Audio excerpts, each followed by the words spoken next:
Maggie Calloway apertou a caneta contra o papel com tanta força que os nós dos seus dedos ficaram brancos. Do outro lado da secretária, Nathaniel Harrove observava-a sem pestanejar, o maxilar cerrado como pedra talhada, os olhos que nada pediam e ofereciam menos ainda. Lá fora, pela janela, Silver Creek fervilhava com rumores que já a tinham coroado caçadora de fortunas, tola e pior. Ela sabia o que diziam, assinou mesmo assim. Não por confiar nele, não por acreditar em contos de fadas, mas porque era a única porta que restava num corredor cheio de paredes. Se esta história já fez o seu coração bater mais depressa, clique no botão de gosto agora mesmo e subscreva o nosso canal para nunca perder um único capítulo. Deixe a sua cidade nos comentários abaixo. Quero ver exatamente até onde esta história viaja. Agora, voltemos ao início. O comboio deveria ter chegado a Denver na quinta-feira. Não chegou. A nevasca atingiu algures para lá da fronteira de Utah, branca e absoluta, o tipo de tempestade que não negociava. Quando o condutor anunciou que iriam parar em Silver Creek, Nevada, até que os trilhos ficassem livres, Maggie Calloway já tinha calculado exatamente quanto dinheiro lhe restava. $1.460. E quantos dias isso lhe daria para comer se fosse cuidadosa? 4, talvez 5, se saltasse o pequeno almoço todas as manhãs, o que de qualquer forma já estava habituada a fazer. Recolheu a sua mala de tecido do compartimento superior e seguiu os outros passageiros para fora do comboio, para o frio cortante. Silver Creek era o tipo de cidade que parecia ter sido largada de uma grande altura e nunca se ter ajeitado bem. A rua principal corria torta entre um salão, um armazém geral, um escritório de terras e uma igreja que se inclinava ligeiramente para a esquerda, como se tivesse desistido de discutir com o vento. A neve já estava espessa nos telhados e a acumular-se contra os passeios. Os passageiros dispersaram-se em direção ao hotel com a urgência de quem tinha um lugar mais quente para ir. Maggie andava mais devagar. Ela andava sempre mais devagar em lugares novos. Hábito antigo. Olha antes de dares um passo, ou darás um passo em falso. O átrio do hotel estava quente e superlotado. Uma mulher atrás do balcão da recepção já abanava a cabeça antes mesmo de Maggie chegar ao balcão. O último quarto acabou de ir, disse a mulher. Não de forma indelicada, apenas factualmente. A tempestade trouxe metade do condado. Algum alojamento? A senhora Pelton, na Cutter Street, acolhe mulheres. Diga-lhe que Ruth a enviou. Ela pode ter uma cama nos fundos. Maggie agradeceu e virou-se para sair. Está à procura de trabalho por acaso? Ela voltou-se. A mulher Ruth estava a estudá-la, com a avaliação direta de alguém que aprendeu a ler as pessoas rapidamente ou a afundar-se. Talvez sim, disse Maggie cuidadosamente. Consegue cozinhar adequadamente? Consegue gerir a contabilidade? Maggie hesitou. Melhor do que adequadamente. Ruth inclinou a cabeça. A Hardrove Mining anda à procura de alguém para rever as suas contas. Gerente. Eles fugiram no mês passado. Deixaram os livros numa confusão. O senhor Harrove tem demasiado orgulho para pedir ajuda ao banco e demasiado teimoso para confiar em alguém local. Uma pausa. Ele não é um homem fácil. Já trabalhei para homens difíceis antes. Harrove? Isto é diferente. Nathaniel Harrove perdeu a sua esposa há 6 anos, perdeu 3 ou 4 homens só este ano, e tem um filho de 6 anos e 200 trabalhadores, e uma mina que ou está prestes a torná-lo o homem mais rico do território, ou a enterrá-lo completamente, dependendo de quem acredite. Ruth baixou a voz. Abel Drummond anda a rondar há meses. Um homem como esse não ronda a menos que haja sangue na água. Maggie tinha ouvido o nome Drummond no comboio. 2 homens de negócios no vagão da frente tinham-no pronunciado com a reverência particular que as pessoas reservam para o dinheiro e a ameaça. Onde fica o escritório da mina? Perguntou ela. Ruth sorriu como se esperasse exatamente essa resposta. O escritório da mina situava-se no final de uma rua curta que corria a norte da rua principal, encostado à base de uma colina que provavelmente tinha um nome que os locais davam como garantido. A porta estava destrancada. Lá dentro, um fogão a lenha ardia abaixo num canto e 4 homens sentavam-se à volta de uma mesa coberta de papéis. A conversa deles parou no instante em que Maggie atravessou a porta. Ela tinha aprendido a não vacilar perante aquele silêncio particular. Aquele que dizia, 'Sala errada, pessoa errada, tamanho errado, tudo errado', Procuro o Sr. Hargrove, disse ela. Um dos homens, jovem, com o ar de quem foi encarregado de guardar a porta e falhou nisso, disse: Ele não recebe visitantes. Não sou uma visitante. Ouvi dizer que ele precisa de alguém para ver as suas contas. Isso produziu um silêncio diferente.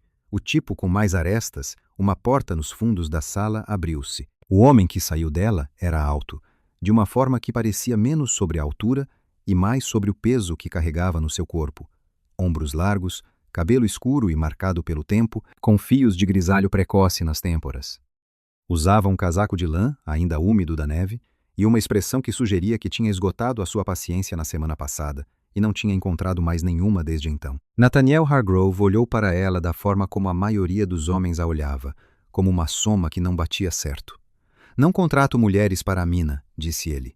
Não me candidato para trabalhar na mina. Candidato-me para ver os seus livros. Maggie não se moveu da porta. Ela também tinha aprendido isso. Mantém a tua posição ou perdes. Ruth, no hotel, disse: está a ter problemas com as suas contas. Ruth fala demais. Talvez, mas estou a fazer contabilidade comercial há 8 anos, senhor. Hargrove. Posso dizer-lhe em 1 hora se o seu problema é um erro clerical ou algo pior. Uma pausa. Com base no que ouvi numa tarde nesta cidade, apostaria em algo pior. Os seus olhos afiaram-se. Não exatamente com interesse, mas mais como o homem olha quando algo inesperado se moveu onde ele não esperava que se movesse. Tem referências em St. Louis, Linden Commercial Trading Company. Pode escrever-lhes se tiver 3 semanas de sobra. Ela manteve a voz calma. Pelo que entendi, não tem. Um dos homens à mesa mexeu-se na cadeira. Hargrove não olhou para eles. Qual é o seu nome? Margaret Calloway. Maggie? Para onde vai, Maggie? Denver. Comboio parado. Então, precisa de trabalho por alguns dias. Preciso de comer por alguns dias. A mesma coisa. Algo passou-lhe pelo rosto. Não exatamente um sorriso, mas como a memória de 1 hora, disse ele. Olhe os livros por 1 hora e diga-me o que vê. Pagarei $2 pela hora. Quer encontre algo ou não? Concordado. Ele guiou-a para a sala dos fundos. A secretária ali estava enterrada sob livros de contas empilhados numa ordem que era ou caos deliberado ou puro acidente. Maggie sentou a sua mala de tecido, tirou as luvas e abriu o primeiro livro de contas. Hargrove ficou encostado à parede com os braços cruzados e observou-a como se observa um médico a examinar uma ferida, sem querer olhar, incapaz de desviar o olhar. Ela trabalhou em silêncio. Essa era outra coisa que ela tinha aprendido. Silêncio durante os números. Os números eram uma linguagem, e não se pode traduzir uma língua enquanto alguém fala noutra. 15 minutos depois, encontrou o primeiro. Ela ainda não disse nada. Continuou a ler. 20 minutos depois, encontrou o segundo e o terceiro. Aos 40 minutos, tinha uma imagem tão clara e tão feia que se sentou no seu peito como vidro engolido. Ela fechou o livro de contas. Não tenho um problema clerical, disse ela. Hargrove afastou-se da parede. O que tenho? Alguém tem ajustado estes números há pelo menos 6 meses. As figuras de produção do Poço 3 estão a ser relatadas em cerca de 60% do que deveriam ser com base nas faturas de fornecimento.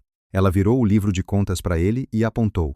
Está a comprar materiais para uma operação completa, mas, em papel, está a produzir apenas prata suficiente para justificar uma parcial. A diferença é absorvida nos custos operacionais que não correspondem a nenhuma despesa real que eu consiga rastrear. Ele encarou os números. A sua mandíbula estava muito imóvel. O efeito, continuou Maggie, é que esta mina parece que mal está a cobrir os custos, talvez a perder dinheiro, o que a tornaria muito atraente para comprar a um preço de distress. Ela fez uma pausa para alguém que já conhecia os números reais de produção. O silêncio na sala tinha uma qualidade diferente agora. O tipo que vem antes de algo se quebrar. Abel Drummond, Hargrove disse. A sua voz era calma, da maneira que é mais perigosa do que alta. Não sei quem fez isto. Só sei o que os números mostram. O seu homem fez os livros depois que o meu gerente saiu. Disse que estava a fazer-me um favor. Ele estava a fazer a si mesmo um favor.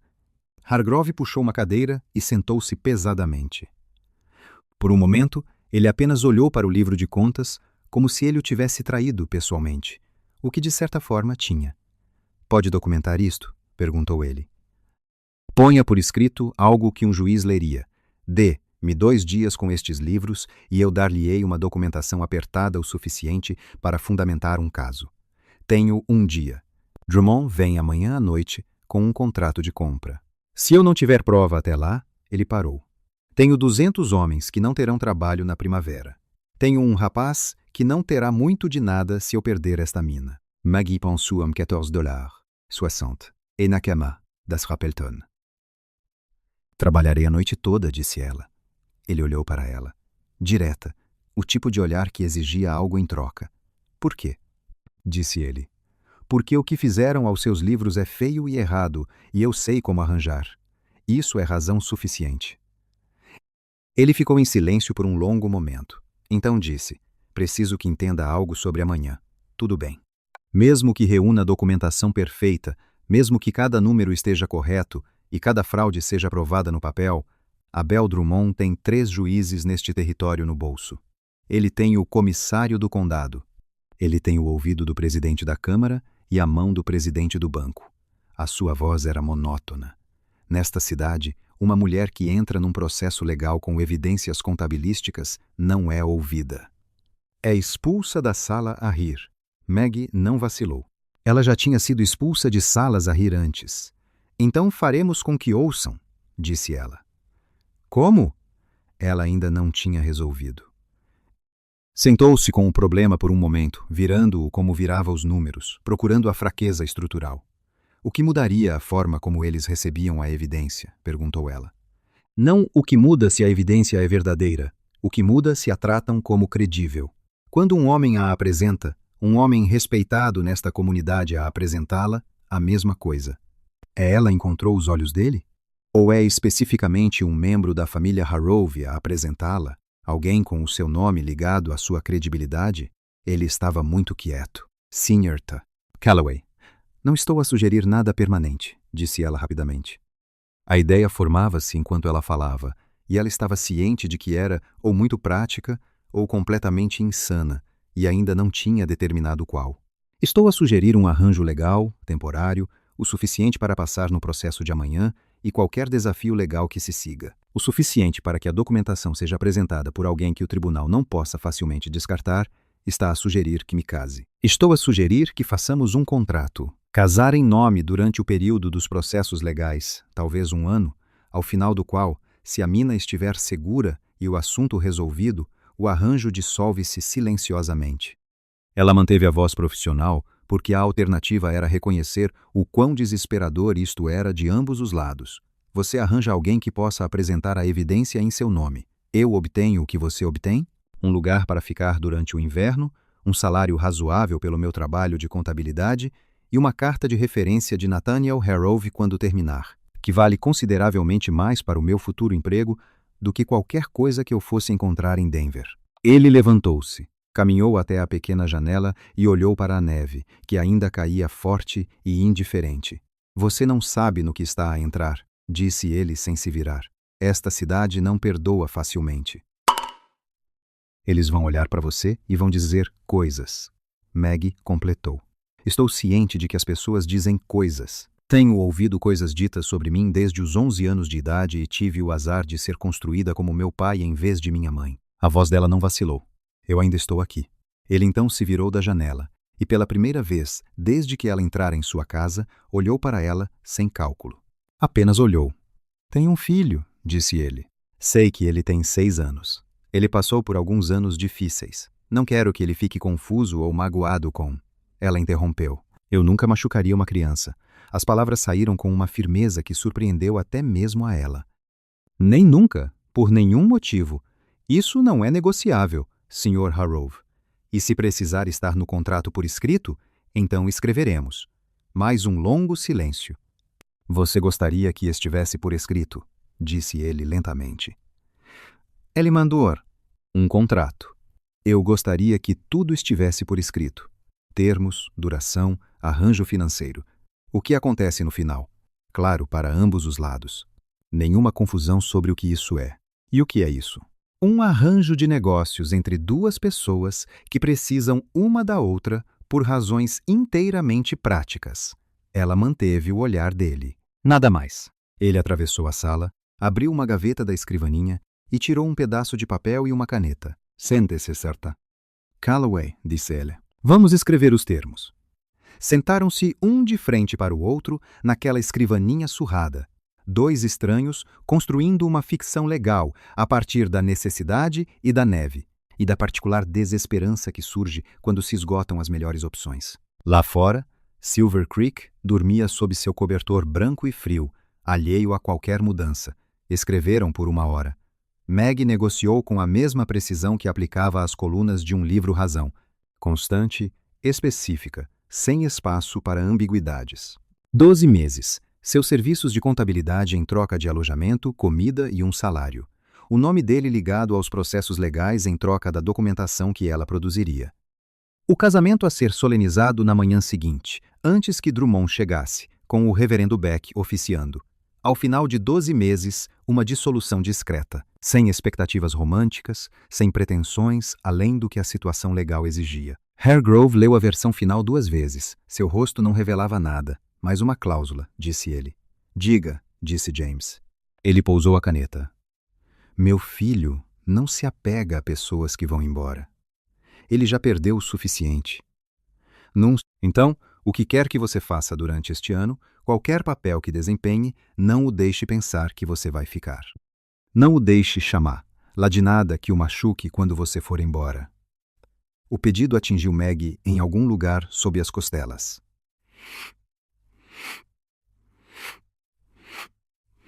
Concordo, disse ela baixinho. Ele assentiu uma vez. Ambos assinaram. A tinta secou com o calor do fogão a lenha, e em algum lugar lá fora a neve continuava a cair, enterrando Silver Creek em um silêncio branco, enquanto dentro daquele pequeno cômodo dos fundos, algo acabara de começar que nenhum dos dois tinha a menor intenção de sentir. Maggie pegou o livro-razão. Trabalharei esta noite, disse ela. Terá a documentação pronta antes do amanhecer. Enviarei alguém para lhe trazer comida. Café está bom. Você comerá. Sua voz carregava aquele tom particular que ela viria a reconhecer, não áspero, apenas fixo. O tom de um homem que aprendera que o mundo se movia mais rápido quando ele parava de discutir sobre coisas pequenas e simplesmente decidia. Trabalhar a noite toda de estômago vazio é como cometer erros, e não podemos nos dar ao luxo de cometer erros amanhã. Ela quase disse que não estava com fome. Então, lembrou-se dos $14,60 e do café da manhã que havia pulado, e do anterior, e disse: Obrigada. Ele parou na porta. Senhorita, Calloway, Maggie. Uma pausa, como se a familiaridade exigisse ajuste. Maggie, ele disse com cuidado, como uma palavra em uma língua estrangeira, que não tinha certeza se a pronunciara corretamente. Aconteça o que acontecer amanhã, o que quer que digam sobre você, sobre isso, sobre o porquê de eu escolher. Ele parou. Você não precisa se explicar para mim, disse ela. Eu não estou me explicando para você. Estou te avisando. Seus olhos estavam fixos nos dela, escuros e sérios, e carregavam algo que era carregado há muito tempo. As pessoas nesta cidade não são gentis com forasteiros. Elas são especialmente não gentis com mulheres que não se encaixam na imagem que têm de como uma mulher deveria ser. E quando descobrirem que você se casou comigo, elas dirão tudo de feio que conseguirem pensar, porque é mais fácil do que admitir que estão erradas em alguma coisa. Maggie o olhou por um momento. Senhor Haregrove, disse ela, eu estive no tamanho errado em todas as salas em que já entrei. Eu estive na classe errada, no histórico errado, em tudo errado pela medida de alguém desde o dia em que nasci. E eu ainda estou aqui. Eu ainda consigo ler um livro-razão, identificar uma fraude e me defender em uma conversa sem hesitar. Ela voltou-se para a escrivaninha. Deixe-os dizer o que quiserem. Eles dirão, quer eu hesite ou não. Ele permaneceu na soleira da porta um momento mais longo que o necessário. Então disse, mandarei o café, e saiu. Maggie abriu o primeiro livro-razão. Lá fora a neve caía sobre Silver Creek, suave e implacável. E dentro daquele pequeno e aquecido cômodo, sob a luz amarela de uma única lâmpada, Margaret Calloway começou a construir o caso que salvaria um homem que ela não conhecera ontem e casaria amanhã. E disse a si mesma com muita firmeza que não sentia nada sobre nada disso. exceto a satisfação limpa e profissional de números, finalmente contando a verdade. Quase acreditou. A lâmpada ardia fracamente. As páginas viravam. Em algum lugar no prédio, ela ouviu o som distante da voz de uma criança fazendo uma pergunta e a resposta baixa de um homem. E então silêncio. Ela continuou trabalhando. Às 3 da manhã, ela tinha tudo. Às 4, ela organizou em uma forma que até mesmo um juiz desonesto teria dificuldade em descartar. Às 5, quando a primeira luz cinzenta começou a pressionar contra a janela e a neve finalmente parou, ela recostou-se na cadeira e olhou para o que havia construído. Colunas de verdade irrefutável, empilhadas contra colunas de mentiras deliberadas. E sentiu o cansaço particular que vem não de trabalhar duro, mas de trabalhar a noite toda em nome de algo que realmente importava. A porta se abriu. Hargrove estava lá com 2 xícaras de café, ainda vestido, o que significava que ele também não tinha dormido. Ele lhe entregou uma sem dizer nada. Ela a segurou com as 2 mãos e deixou o calor penetrar em seus dedos. Ele olhou para os papéis espalhados pela escrivaninha. Pegou o resumo que ela escrevera, 3 páginas claras e metódicas, expondo a fraude em linguagem que uma criança poderia seguir ou um juiz poderia citar. Ele leu sem dizer nada. Então pousou. Isso é o suficiente, disse ele. Sim, isso deve ser o suficiente. Ela ouviu a diferença. Deve ser, não será. Será o suficiente, disse ela, se for apresentado corretamente. Ele olhou para ela. Diz, dos. A luz da manhã tornava tudo mais áspero e honesto. Casamos em 3 horas, disse ele. O reverendo Beck abre a igreja às 8. Eu sei. Última chance de mudar de ideia. Maggie pegou seu café e olhou para ele por cima da borda da xícara. Você está mudando o seu? Perguntou ela. O silêncio se estendeu entre eles, cheio de tudo o que nenhum dos dois estava dizendo. Não, disse ele por fim. Então, eu também não. Ele assentiu uma vez, o mesmo movimento curto e decisivo que ela já começava a reconhecer, e se virou para ir.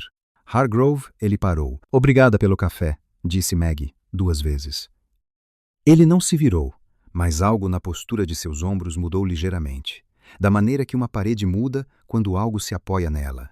Não quebrando, não cedendo, mas ciente de que não está mais sustentando apenas seu próprio peso.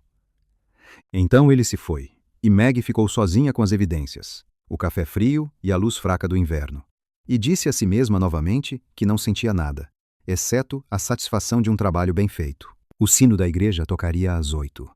Silver Creek estava prestes a conhecer a esposa de Nathaniel Hargrove, e nem uma única pessoa naquela cidade, nem Abel Drummond, nem o prefeito, nem os 3 juízes no bolso de Drummond, nem as mulheres que a olhariam e torceriam os lábios. Nenhuma delas tinha ideia do que estava por vir. Nem ela. O reverendo Thomas Beck casava pessoas em Silver Creek há 22 anos, e ele aprendera que aqueles que o procuravam apressadamente quase nunca eram os que deveriam se preocupar. Eram os casamentos lentos e planejados que desmoronavam. Aqueles com 6 meses de preparo e padrões de louça combinando e mães que choravam na primeira fila, esses eram os casamentos que voltavam para ele em pedaços 3 anos depois, amargos e confusos sobre o que dera errado. Aqueles que apareciam às 8 da manhã com neve ainda nas botas e um olhar nos olhos como se tivessem tomado uma decisão difícil e pretendessem mantê-la, esses eram os que duravam. Ele não disse nada disso a Nathaniel Hargrove ou à mulher que estava ao lado dele. Apenas abriu sua Bíblia na página certa e começou. Maggie ficou muito quieta durante todo o processo. Ela havia trocado para seu segundo vestido, o melhor dos 2 que possuía. Lã escura, corte simples, feito para durar em vez de impressionar. Ela segurava as mãos cruzadas na frente do corpo, pois essa era a posição mais estável que conseguia encontrar, e ouvia o reverendo Beck ler palavras que deveriam significar uma coisa, e hoje significavam algo inteiramente diferente, e ela se concentrava em manter a respiração uniforme. Hargrove estava ao lado dela sem tocá-la. Ele havia penteado o cabelo e trocado de camisa. Essa era a extensão de sua concessão à ocasião. A única testemunha era a esposa de Beck, uma mulher pequena chamada Ada, que claramente não tinha sido informada sobre as circunstâncias e claramente decidira não perguntar. Ela assinou o certificado com mão firme e então apertou o braço de Maggie uma vez brevemente, da maneira que as mulheres fazem quando reconhecem algo uma na outra que não requer explicação. Quando acabou, Beck entregou o certificado a Hargrove e apertou sua mão. Parabéns, Nathaniel, disse ele. Então, se virou para Maggie. Sra. Hargrove. O nome a atingiu em algum lugar inesperado, não doloroso, apenas presente, como uma pedra jogada em água parada. Obrigada, reverendo, disse ela. Lá fora, Silver Creek estava acordando, fumaça subindo das chaminés, botas nos calçadões. A maquinaria comum de uma manhã em uma cidade pequena, completamente indiferente ao fato de que tudo havia mudado no espaço de 12 horas. Hargrove caminhou ao lado dela de volta para o escritório de mineração sem falar por meio quarteirão. Então disse, Drummond é esperado às 4. Estarei pronto. Meu capataz Cal estará lá e 2 homens da empresa. Você me apresentará a documentação e eu a apresentarei a Drummond. Fique ao meu lado. Maggie olhou para ele. Você quer que eu fique em silêncio? Quero que você seja estratégica. Há uma diferença. Ele manteve os olhos fixos à frente.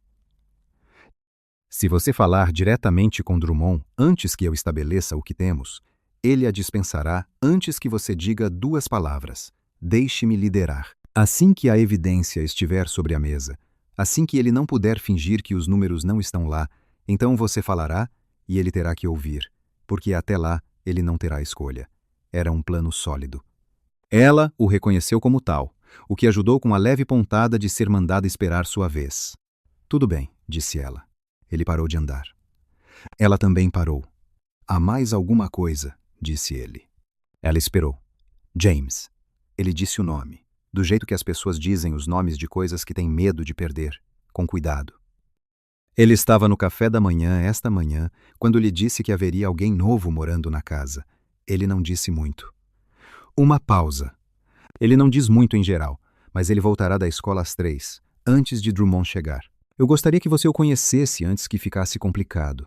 Claro, ele fará perguntas, diretas. Ele não sabe não ser direto. Isso soa familiar, disse Maggie. E algo mudou no canto da boca de Hargrove que não era bem um sorriso, mas era o seu vizinho mais próximo. Não leve para o lado pessoal se ele for frio no início, disse ele. Eu não vou. Ele foi frio comigo por cerca de 2 meses depois que a mãe dele morreu. Não queria olhar para mim. Me seguia em todo lugar, mas não olhava para mim. Ele disse isso claramente, do jeito que se diz uma coisa com a qual se fez as pazes. Imagino que ele estava tentando descobrir se eu também ia desaparecer.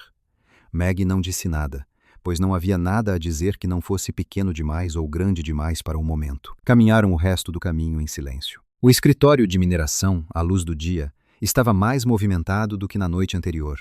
Homens se moviam com propósito, papéis trocando de mãos. O barulho organizado de uma operação que corria no horário, porque tinha que correr, vários deles olharam para Maggie com curiosidade aberta.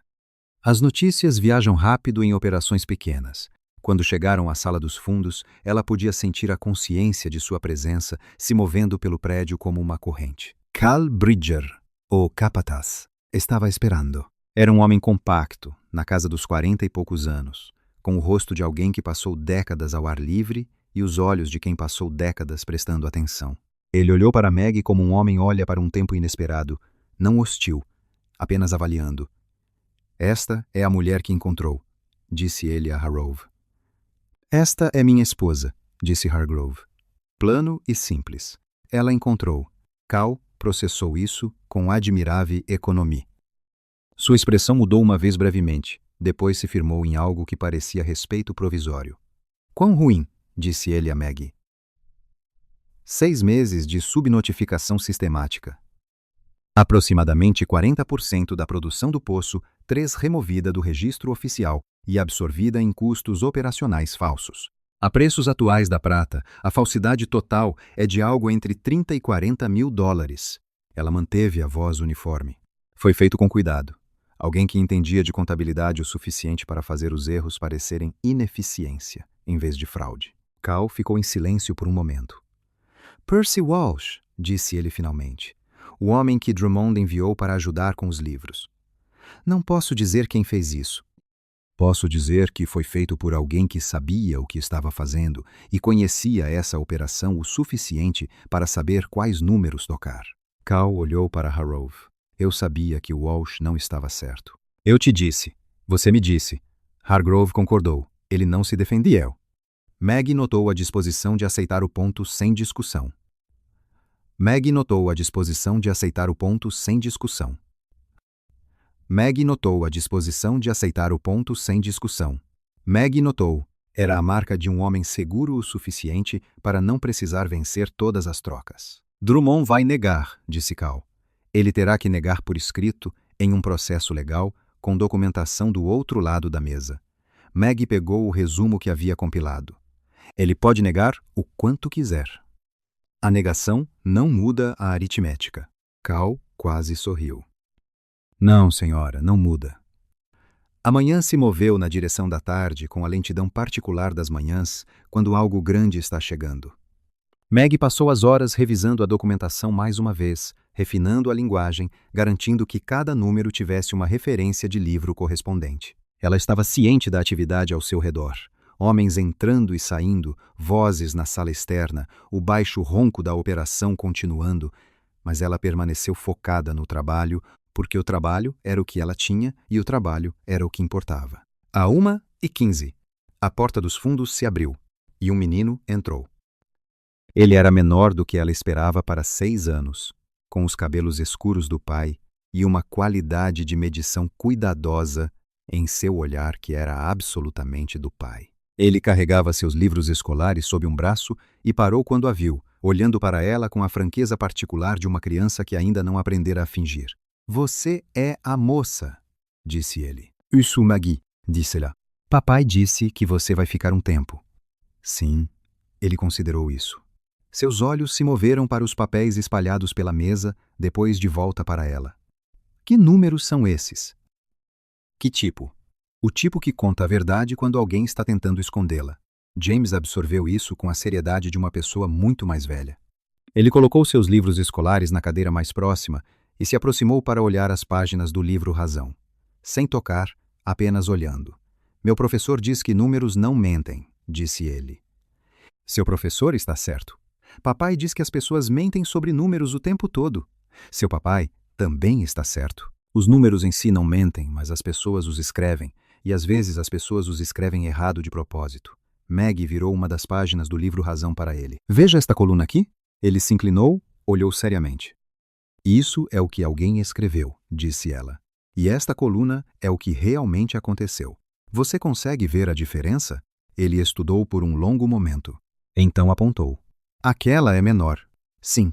Por que alguém a tornaria menor? Para que o todo parecesse valer menos do que é. Para que outra pessoa pudesse vir e dizer, veja como esta mina está indo mal. Vou tirá-la de suas mãos por muito pouco dinheiro. Quando, na verdade, ela estava indo muito bem. James olhou para ela. Seus olhos estavam muito sérios.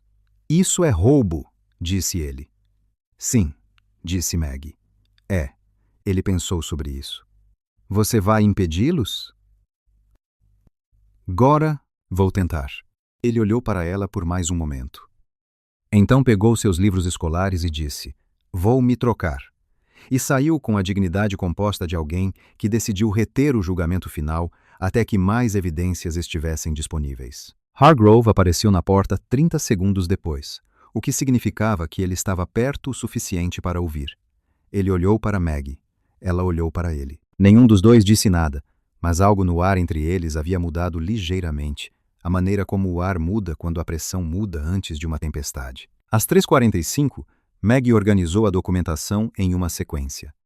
Às 3h55, Cal Bridger trouxe 2 dos homens seniores da empresa, ambos os quais olharam para Maggie com a expressão ligeiramente atordoada de pessoas que encontram algo fora de suas categorias existentes. Exatamente às 4h00, Abel Drummond atravessou a porta. Era um homem bonito, daquele jeito que parece calculado. Tudo nele se encaixava: o terno, o chapéu, o sorriso fácil, a maneira como ele entrava em uma sala como se a sala o esperasse. Ele estava com seu advogado, um homem magro e pálido chamado Garrett, que carregava uma pasta de couro e a expressão de alguém que havia feito as pazes com sua própria ética há muito tempo. Drummond olhou para Hargrove. Ele olhou para Cal. Ele olhou para os 2 homens da empresa e então seus olhos se moveram para Maggie e algo por trás de seu sorriso se recalibrou ligeiramente. Nathaniel, disse ele, estendendo a mão. Hargrove a apertou. Abel? Não acredito que conheço sua. Drummond gesticulou suavemente para Maggie. Minha esposa, disse Hargrove. Margaret Hargrove.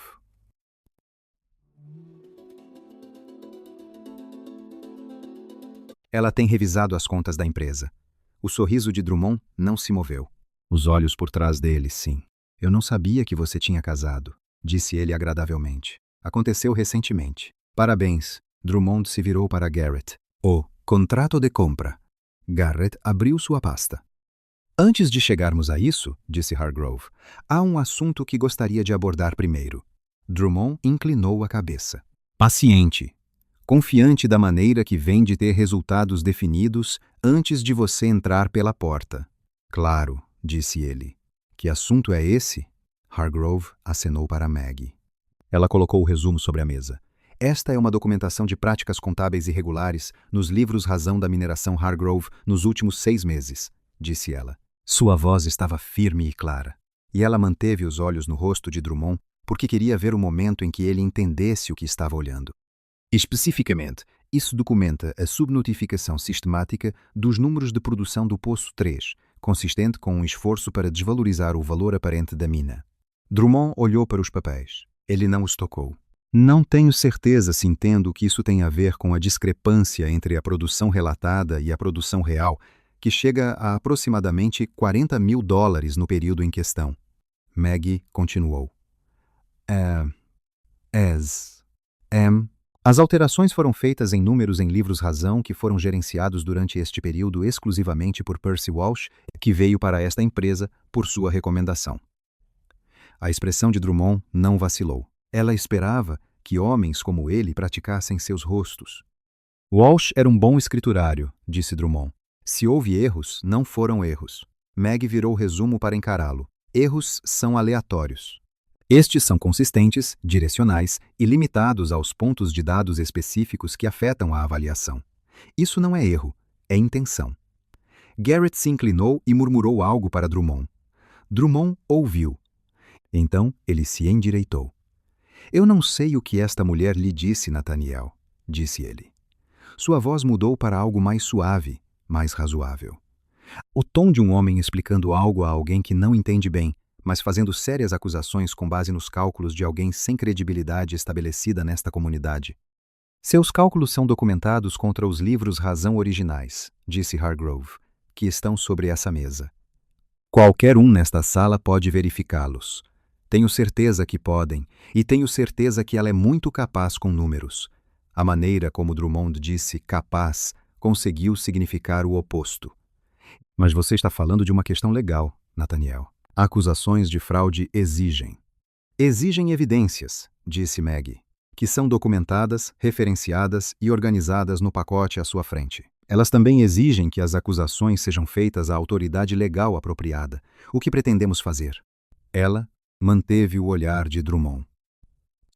Hoje, pela primeira vez, algo se moveu em seus olhos que não foi controlado. Hoje, repetiu ele.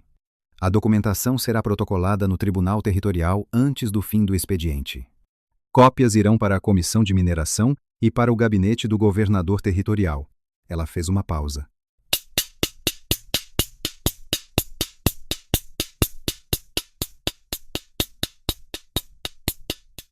Se você quiser revisar o que temos antes que isso aconteça, fique à vontade, mas sugiro que reserve um tempo para ler com cuidado, porque os números são precisos. As referências são precisas, e eles se sustentarão.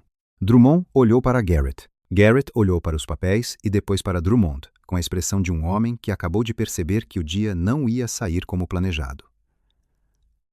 Acho, disse Drummond finalmente, que deveríamos talvez reagendar esta reunião. O contrato de compra, disse Hargrove, pode esperar o tempo que precisar. O protocolo judicial, não.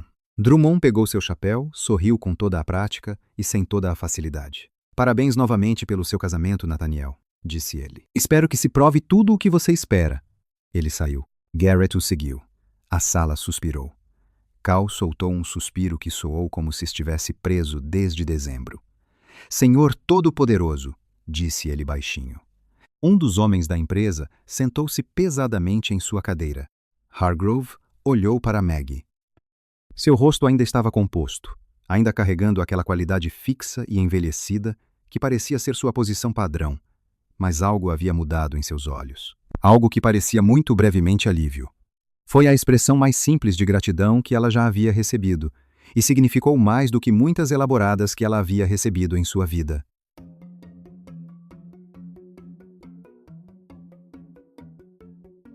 Precisamos protocolar hoje, disse ela. Enquanto o momento estiver lá, e antes que ele tenha tempo de pedir favores, Cal irá ao tribunal.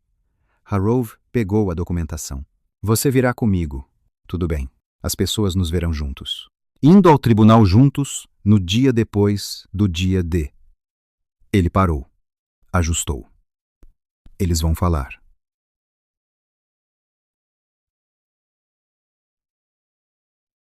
Eles vão falar. Eles já estão falando. Meg pegou seu casaco. Deixe-os falar sobre algo verdadeiro. Ele olhou para ela por um momento.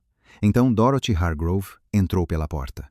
Ela tinha 60 anos e se movia como 50, com um tipo de postura que vinha de se recusar a ceder a qualquer coisa, inclusive ao tempo. Ela usava um casaco de viagem escuro e uma expressão que claramente já havia formado suas conclusões preliminares antes de cruzar o limiar. Seus olhos foram para Hargrove, depois para Maggie, depois de volta para Hargrove. Bem, disse ela. A voz de Dorothy Hargrove carregava o peso particular de um homem dirigindo-se a alguém que ele respeitava profundamente e com quem frequentemente discordava. Recebi seu telegrama esta manhã. Ela tirou as luvas, um dedo de cada vez. Dirigi 3 horas através de neve residual para chegar aqui. Quero deixar claro que estou suspendendo todo o julgamento até que me seja dado café e uma explicação completa. Seus olhos se moveram para Maggie novamente. Você deve ser a explicação. Margaret Calloway. Maggie disse. Hargrove agora. Dorothy a estudou com a avaliação direta e sem pressa de uma mulher que viveu o suficiente para saber que as primeiras impressões eram dados, não vereditos. Pode fazer um café? Ela disse. Sim, bom, Nathaniel nunca aprendeu, e Cal faz como se fosse uma punição. Ela sentou-se na cadeira mais próxima com a autoridade de uma mulher em sua própria casa, independentemente de quem fosse o nome na escritura. Comece do início. Não deixe nada de fora. Harrove olhou para Maggie. Maggie olhou para Dorothy, e ela começou do início.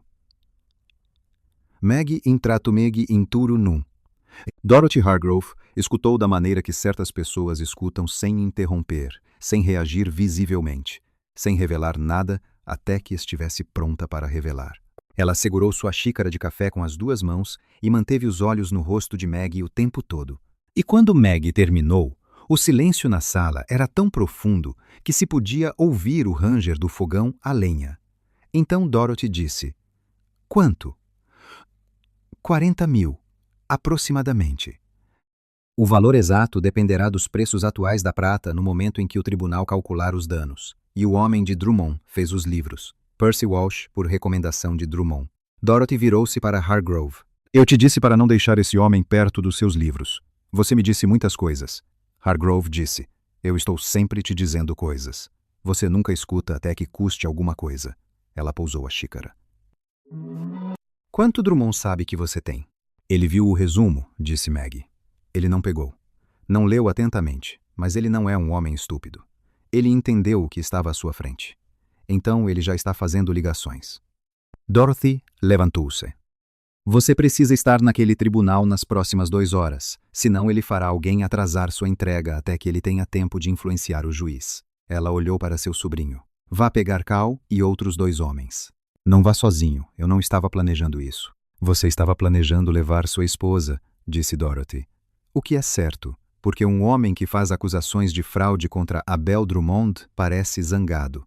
Um homem que o faz com sua esposa ao seu lado parece certo. Ela lançou um olhar para Maggie. Você entende isso? Eu entendo, disse Maggie. Bom, Dorothy pegou seu casaco. Vou ligar para Eleanor Marsh e Patricia Vance. Elas são as 2 mulheres nesta cidade cujos maridos Drummond ainda não conseguiu comprar. Elas precisam ouvir isso de mim antes de ouvirem uma versão disso das pessoas de Drummond. Ela parou na porta e Maggie levantou os olhos. O que quer que alguém diga a você entre agora e o momento em que isso for resolvido, e as pessoas dirão coisas porque esta cidade funciona com crueldade, disfarçada de preocupação. Lembre-se que você entrou naquele escritório ontem à noite com nada além do seu cérebro e sua coragem, e você colocou Abel Drummond em desvantagem antes do meio-dia do dia seguinte. A voz de Dorothy era direta e sem sentimentalismo.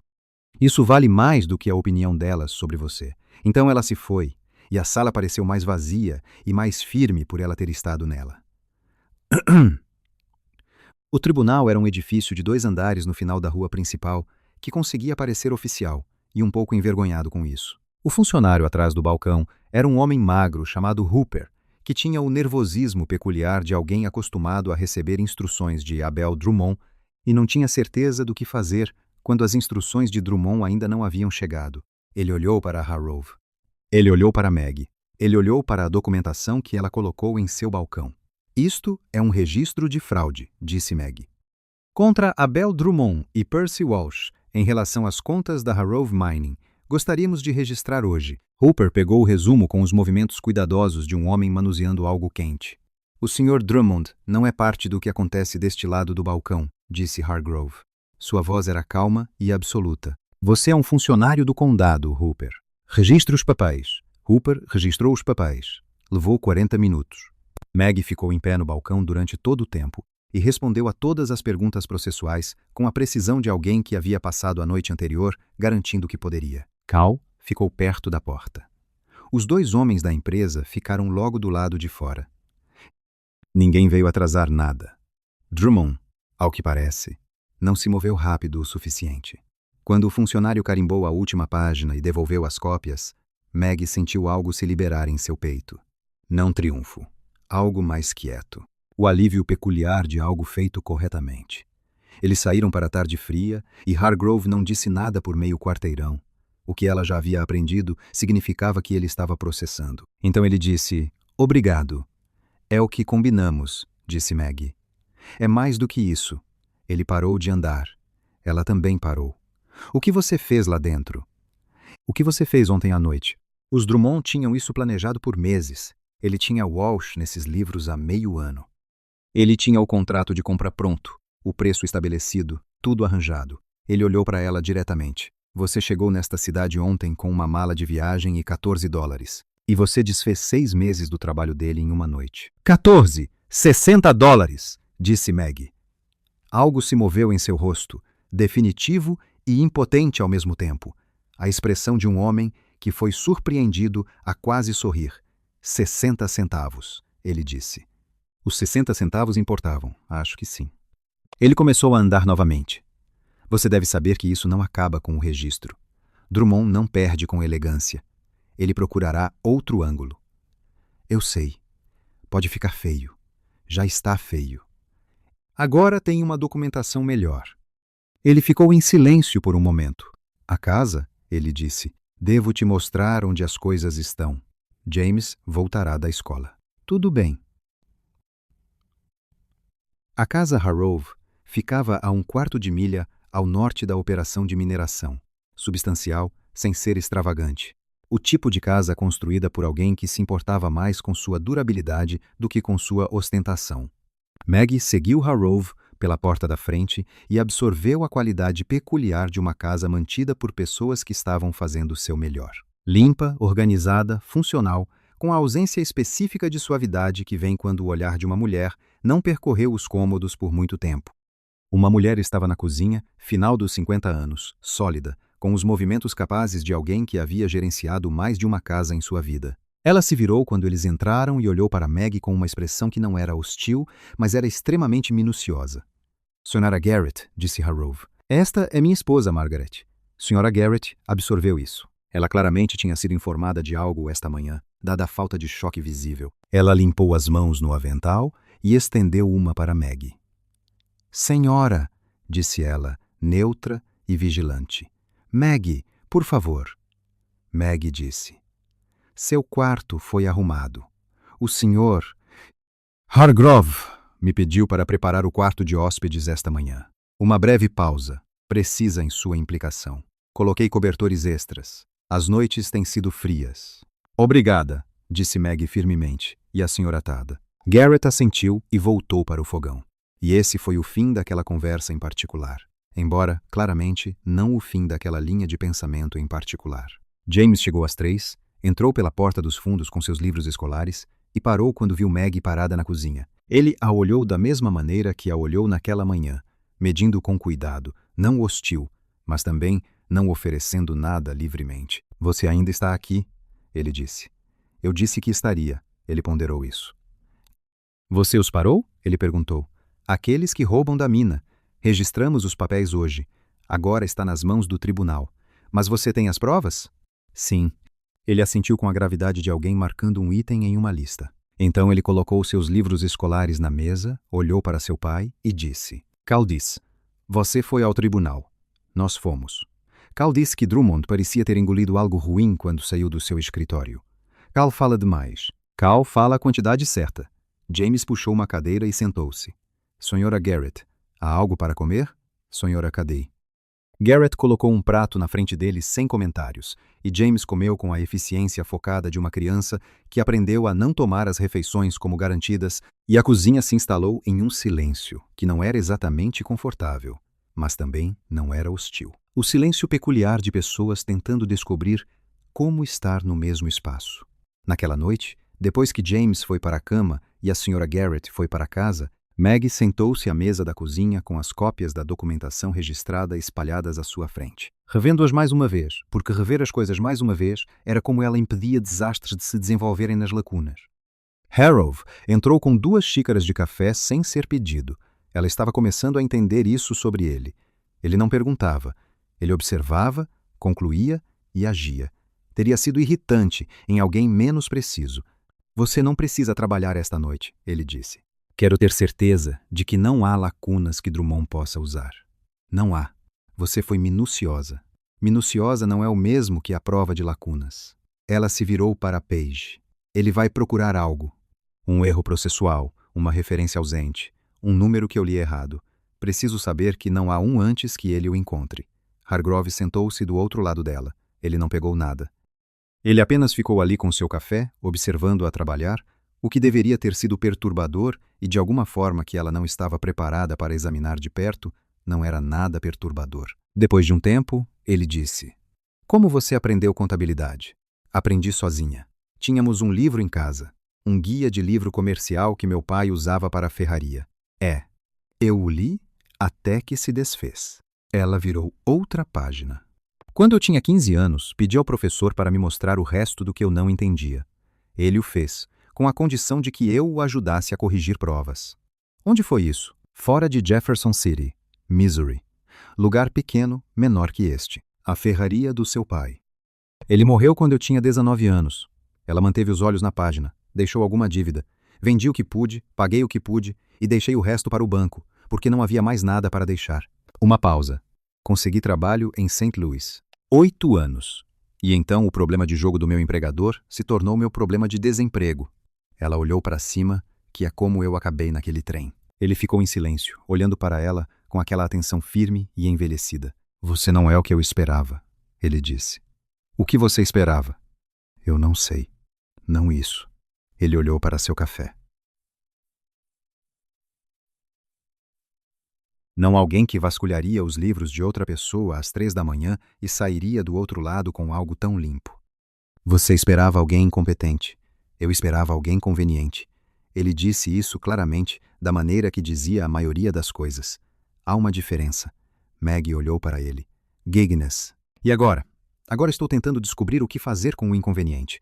A honestidade disso pairou entre eles, clara e levemente desconfortável. E nenhum deles se moveu para cobri-la com algo mais fácil.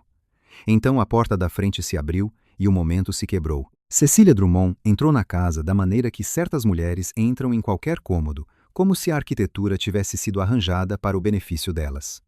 Ela usava um casaco de viagem vermelho escuro e uma expressão de preocupação composta, que Maggie reconheceu imediatamente como seu oposto. Atrás dela, uma jovem, provavelmente sua criada pessoal, pairava incerta na soleira da porta. Harrow levantou-se. Cecília, ele disse. Sua voz não revelava nada, o que Maggie estava aprendendo a reconhecer como sua própria forma de informação. Nathaniel. Os olhos de Cecília se moveram para Maggie com a deliberada suavidade de alguém que havia ensaiado esse movimento. E você deve ser Margaret. Ouvi muito sobre você nas últimas horas. Silver Creek fala. Ela sorriu com todo o calor de alguém que não quer dizer nada. Eu sou Cecília Drummond. Acredito que você conheceu meu irmão hoje. Conheci, disse Maggie. Espero que não tenha sido muito desagradável. Cecília sentou-se sem ser convidada, o que estabeleceu a única coisa sobre ela que precisava ser estabelecida. Quero que saiba que, o que quer que Abel tenha feito, e não estou dizendo que ele fez o que você está sugerindo, eu não tive parte nisso. Eu não sugeri o contrário, disse Maggie. Não, mas as pessoas vão. Cecília cruzou as mãos no colo. É assim que essas coisas acontecem. O nome do meu irmão é ligado a algo feio, e o meu vai junto, quer eu mereça ou não. Ela olhou para Harrove. Você me conhece, Nathaniel. Sabe que sempre fui honesta consigo. Sei que sempre esteve interessada nas terras a leste da minha Serra Sul, Hargrove disse, com uma pausa precisa e deliberada de ambos os lados. Interesses comerciais e pessoais não precisam de entrar em conflito, disse Cecília com suavidade. Depois, virou-se para Maggie. Na verdade, vim vê-la, Margaret. De vizinha para vizinha, de mulher para mulher. Somos vizinhas há cerca de 8 horas, disse Maggie. Mas diga lá, o sorriso de Cecília ajustou-se ligeiramente. Quero ser honesta consigo. Conheço o Nathaniel há muito tempo. Sei o que ele precisa, o que esta operação precisa, o que esta comunidade espera da mulher que está ao lado dele. Fez uma pausa. Não tenho a certeza se sabe. Então, talvez me possa dizer, disse Maggie, para que eu não perca o seu tempo nem o meu. Cecília estudou-a. A preocupação composta transformou-se em algo mais genuíno, que era menos amável. O que ele precisa, disse ela cuidadosamente, é de alguém que o território respeita. Alguém cuja presença não crie mais problemas do que resolve. O que fez hoje foi corajoso. Admito isso, mas coragem não é o mesmo que ser o certo para esta situação. Ela inclinou-se ligeiramente para a frente. É uma estranha. Não tem ligações aqui. Nem família, nem história.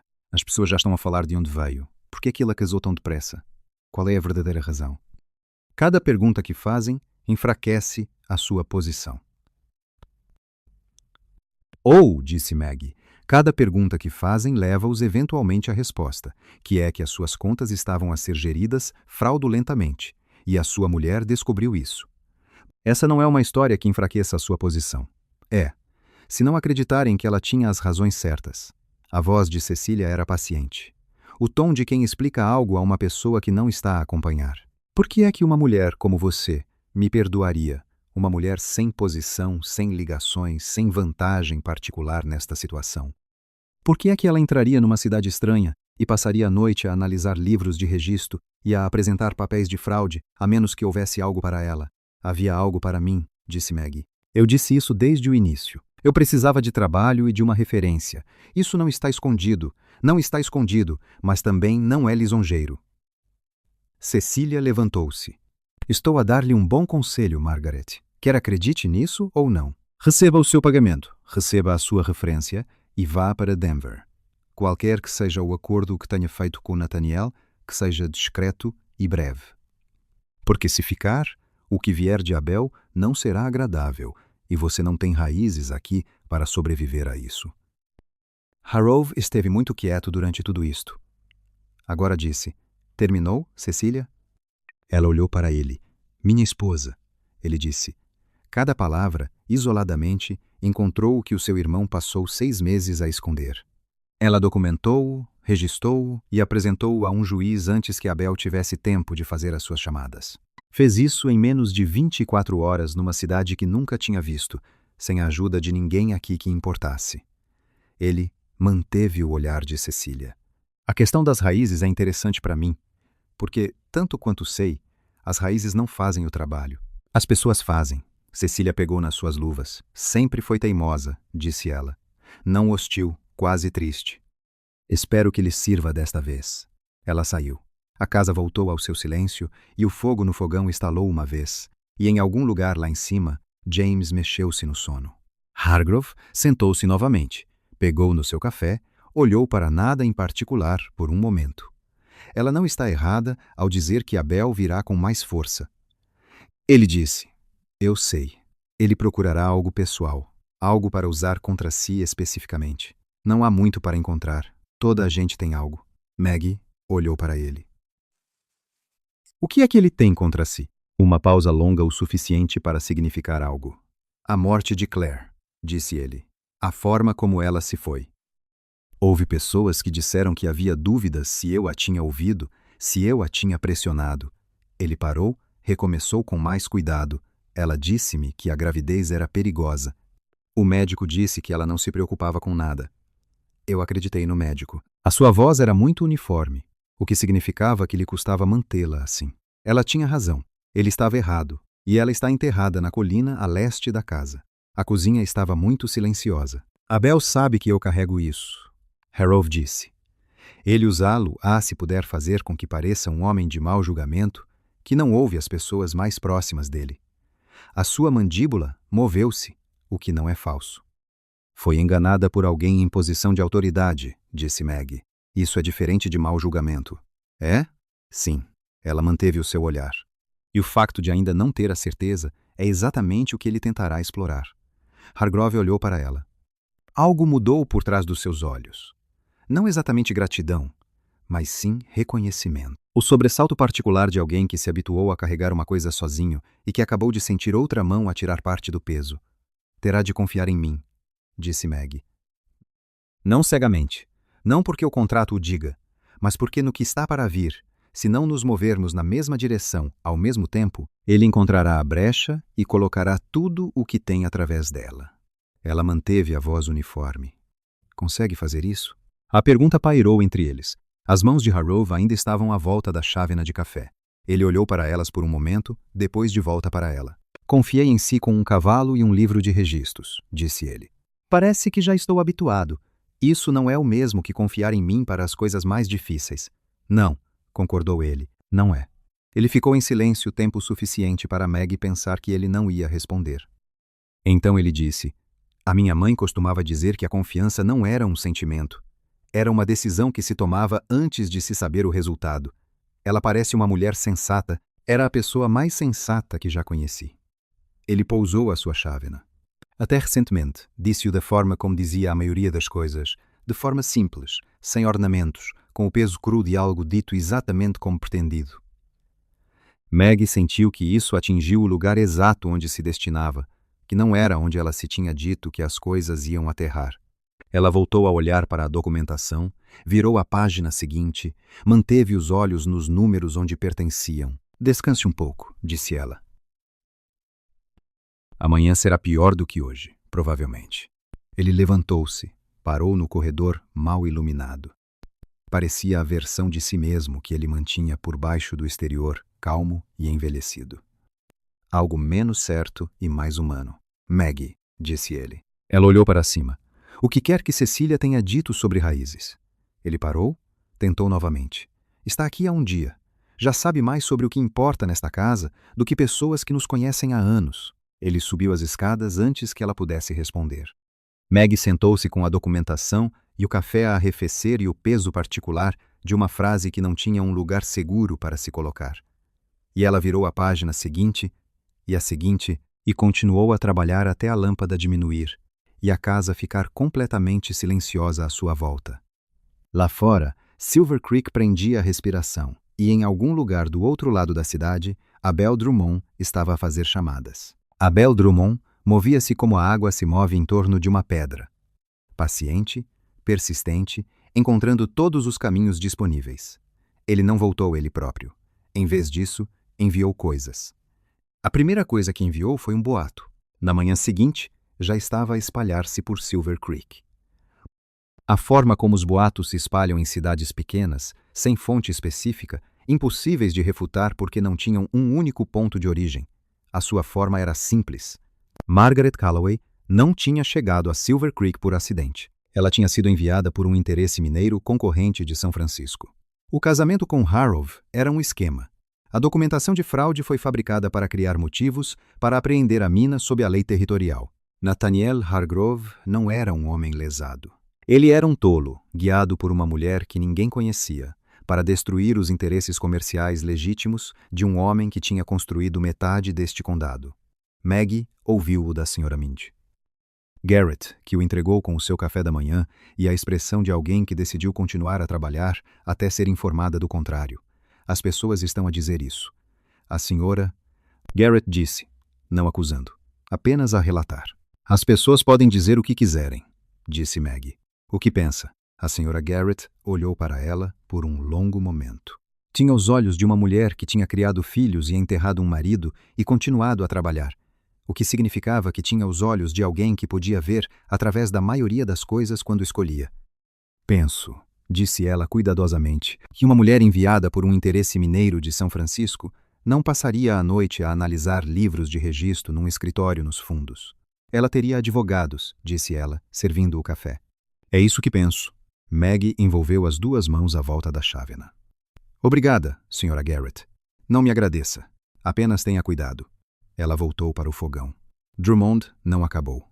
Não, ele não acabou. A segunda coisa que ele enviou foi um homem chamado Fitch, de um escritório de advocacia em Carson City, que chegou ao tribunal naquela mesma manhã e apresentou um requerimento para adiar os processos de fraude sob o pretexto de falta de provas e irregularidades processuais. Hooper, o escrivão, enviou um recado a Hargrove antes das 9.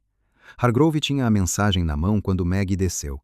Quanto tempo é que o adiamento lhe concede? Perguntou ela. 2 semanas, talvez 3, se o juiz o aceitar. Ele pousou o papel. O juiz Alderman trata dos casos de fraude territorial. Drummond tinha uma relação de trabalho com Alderman há anos. Que tipo de relação de trabalho? O tipo que nunca é escrito. Maggie Santos. Então não podemos lutar contra isso no tribunal de Alderman. Não. Precisamos de uma jurisdição diferente. Harrove olhou para ela. Federal. Se pudermos demonstrar que a fraude afetou o comércio interestadual, o que afetou, se a prata foi vendida através das fronteiras estaduais, então podemos pedir uma revisão federal. Ela virou-a à procura das brechas. Tem registros dos seus carregamentos de prata para onde foram, por que preços foram vendidos. Cal mantém manifestos de expedição de há 5 anos. Então temos comércio interestadual, o que significa que temos legitimidade federal. Ela levantou-se. Precisamos de agir hoje, antes que Alderman aceite o requerimento de Fitch, se apresentarmos primeiro o pedido federal. O homem de Drummond no escritório federal é o juiz Crane, disse Hargrove. Mas Crane está em conflito porque o irmão da sua mulher trabalha numa empresa que faz negócios com Drummond. Está documentado. Isso significa que ele tem de se recusar a julgar e o caso vai para Whitfield, em Denver. Pensou sobre isso. Tenho pensado em Drummond há 2 anos. Ele pegou no seu chapéu. Eu apenas não tinha nada sólido o suficiente para agir até ontem à noite. Dorothy chegou enquanto eles estavam a retirar os manifestos de expedição do escritório de Cal. Ela entrou com Eleanor Marsh e Patricia Vance, 2 mulheres que Maggie ainda não tinha conhecido. Uma pequena e perspicaz, outra mais alta, com o porte de alguém que fez paz com o espaço que ocupa e não tem intenção de reverter essa decisão. O marido de Eleanor controla 3 votos na comissão do condado, disse Dorothy sem preâmbulo. O marido de Patrícia é o topógrafo territorial. Nenhum deles está no bolso de Drummond, o que os torna os 2 homens mais úteis em Silver Creek neste momento. Ela pousou a mala na mesa. Conte-lhes o que encontrou. Maggie contou-lhes. Ela estava a ficar mais rápida nisso, a encontrar a estrutura essencial, a despojar tudo o que não tinha peso, a apresentar o núcleo em termos que não exigiam formação em contabilidade para seguir. Eleanor fez 2 perguntas precisas e escreveu as respostas. Patrícia ouviu sem interromper e no final disse: "O meu marido fez o levantamento das reivindicações orientais há 2 anos. Comentou na altura que os números de produção não correspondiam à qualidade do minério que ele via nesses poços. Isso é prova corroborativa", disse Maggie. "Se ele testemunhar, ele testemunhará", disse Patrícia com a calma certeza de uma mulher que conhece a sua própria casa. Dorothy olhou para Hargrove. "Vê, é por isso que precisava de se casar com alguém útil em vez de alguém decorativo." "Anotarei essa observação", disse Hargrove secamente. "Anote alto. Demorou o suficiente para você agir." Dorothy virou-se para Maggie. "O que vocês precisam de nós?" "Testemunhas que possam falar sobre a diferença entre a produção aparente e a real, declarações escritas e qualquer documentação das tentativas anteriores de Drummond para adquirir Harrove Land." "Tenho 3 cartas", disse Eleanor. "De 2 anos atrás, Drummond ofereceu ao meu marido oportunidades de investimento que, em uma leitura atenta, eram condicionadas ao seu apoio a certas transferências de terras. Meu marido recusou e guardou as cartas. Essas cartas, disse Maggie, podem ser mais importantes do que qualquer coisa nos livros contábeis. Ao meio-dia, eles tinham o pedido federal redigido. Às 2, Kell o enviara ao escritório do Federal Telegraph no condado vizinho para transmitir a Denver. Às 3, Hargrove recebeu a resposta de que o juiz Whitfield revisaria o pedido. A moção que Fitch apresentara ao vereador tornou-se irrelevante antes que o vereador tivesse a chance de decidir sobre ela. A terceira coisa que Drummond enviou foi Cecília. Ela voltou naquela tarde, sozinha desta vez, sem a empregada e sem a preocupação composta. Ela entrou no escritório de mineração onde Maggie estava organizando as declarações das testemunhas e sentou-se do outro lado da mesa e disse: "Preciso falar com você sem o Nathaniel aqui." Maggie a olhou. "Ele ouvirá tudo o que você me disser." "Eu sei, mas há uma diferença entre ouvi-lo de você e ouvi-lo de mim." Cecília juntou as mãos. Ela parecia cansada de uma forma que não estava ontem. O tipo de cansaço que vive por trás dos olhos. "Abel vai destruir você. Ele vai tentar, Margaret." O uso do nome completo. Sem artifícios desta vez. "Eu sei o que meu irmão faz quando está encurralado. Eu o vi fazer isso a vida inteira. Ele não luta contra as evidências. Ele luta contra a pessoa que as apresenta. Ele vai encontrar tudo sobre você que possa parecer errado. Seu passado, suas finanças, sua aparência, as circunstâncias deste casamento, e ele o apresentará da luz mais feia possível para todas as pessoas importantes neste território. Deixe que ele. Você não entende o que isso significa aqui."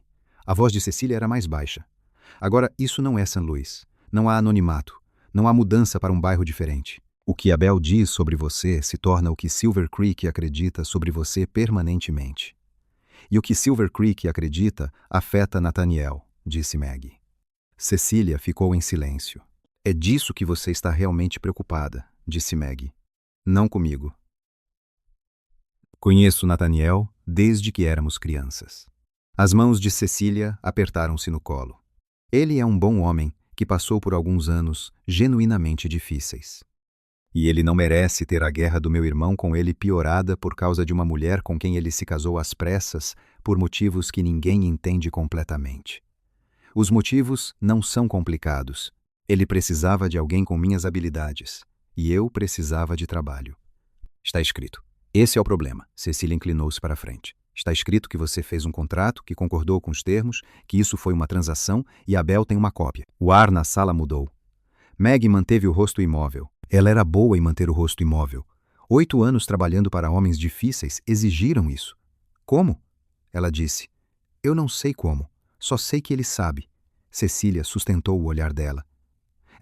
"Ele vai apresentá-lo ao tribunal, apresentá-lo, como prova de que você não é uma esposa legítima, mas um instrumento contratado, que o casamento é fraudulento, que qualquer coisa que você tenha feito na capacidade de esposa de Nathaniel, incluindo a apresentação da documentação de fraude, é legalmente nula, porque você tinha um interesse financeiro material no resultado. O cálculo disso foi limpo e terrível." Maggie podia ver exatamente como funcionaria. Não porque ela estivesse errada, o contrato era real, o arranjo era o que era, mas porque nas mãos de um advogado habilidoso apresentando-o a um juiz simpático, a verdade poderia ser feita parecer o seu oposto. Uma mulher que assinou um contrato concordando em desempenhar um papel, concordando em usar o nome do marido, concordando em ser paga pela performance, a evidência dessa mulher tornou-se manchada. Sua credibilidade tornou-se uma questão. E uma questão era tudo o que Drummond precisava, quando ela disse que não sabia em breve. Cecília fez uma pausa. "Estou dizendo isso a você porque quero que tudo isso acabe. Os esquemas de Abel, os danos a Nathaniel, os danos a esta comunidade. Estou cansada de ser a irmã de um homem que usa pessoas." Sua voz era muito calma. "Não estou pedindo que você confie em mim. Estou pedindo que você entenda que estou lhe dando informações que não tenho obrigação de dar." Depois que Cecília saiu, Maggie ficou sozinha com as declarações das testemunhas e a clareza fria e particular de alguém que acabou de ver a forma da coisa chegando e sabe que não pode fugir dela. Ela poderia contar a Harrove agora. Ela deveria contar a Harrove agora. Ela ainda estava sentada lá quando James entrou da escola. Deixou os livros com a rotina praticada de alguém que sempre colocava as coisas no mesmo lugar e olhou para o rosto dela. O que há de errado? Ele disse que crianças e perguntas diretas. Ela estava começando a esperar isso dele. Algo complicado, ela disse. É sobre a mina? É sobre mim. Ele puxou uma cadeira e sentou-se. O que ela estava começando a entender era a maneira de James dizer que pretendia participar da conversa, quer tivesse sido convidado ou não. Você está em apuros? Ele perguntou. Talvez. Por causa do que você fez encontrando a prova.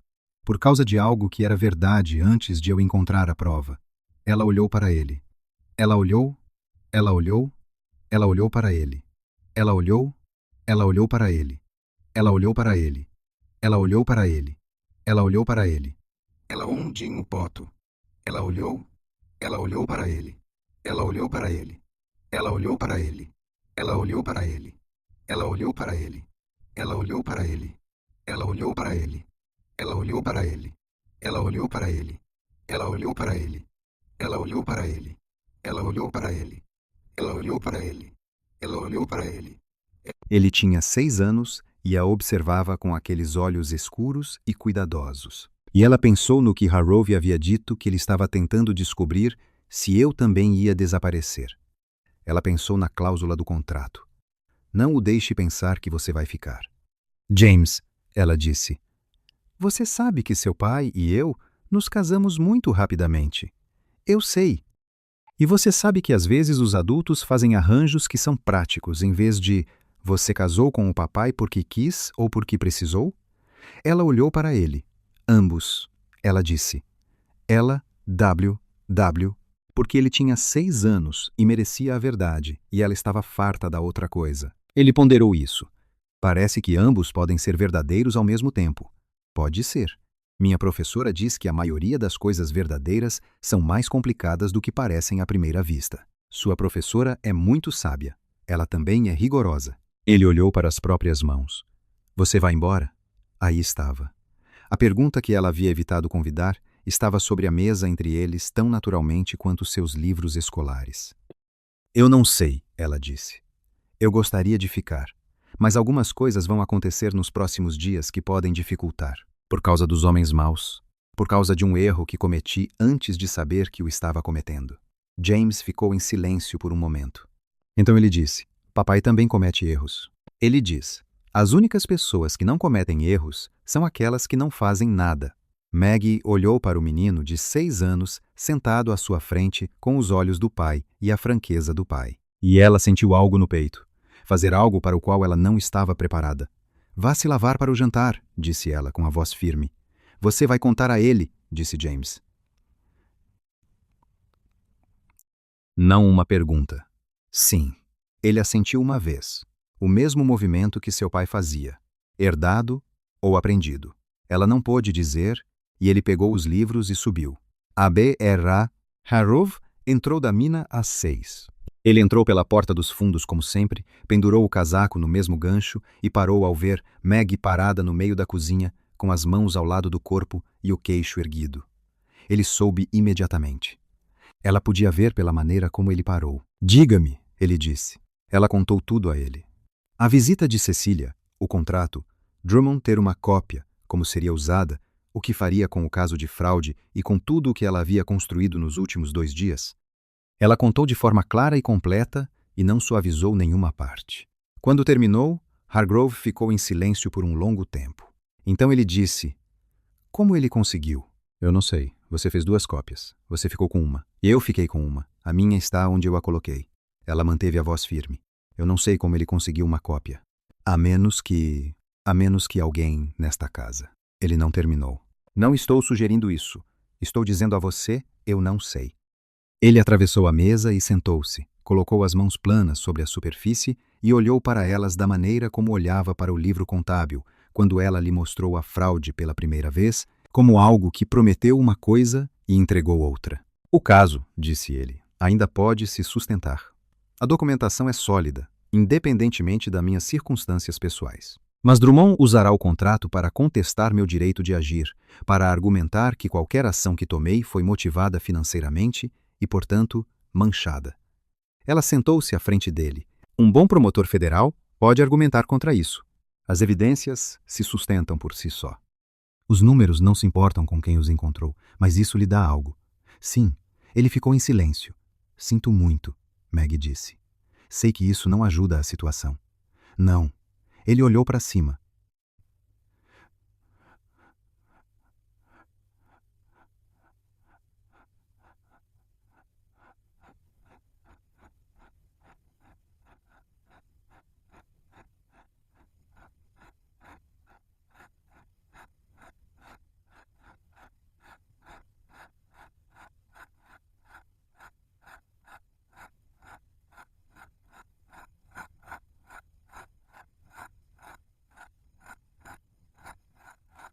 Não ajuda.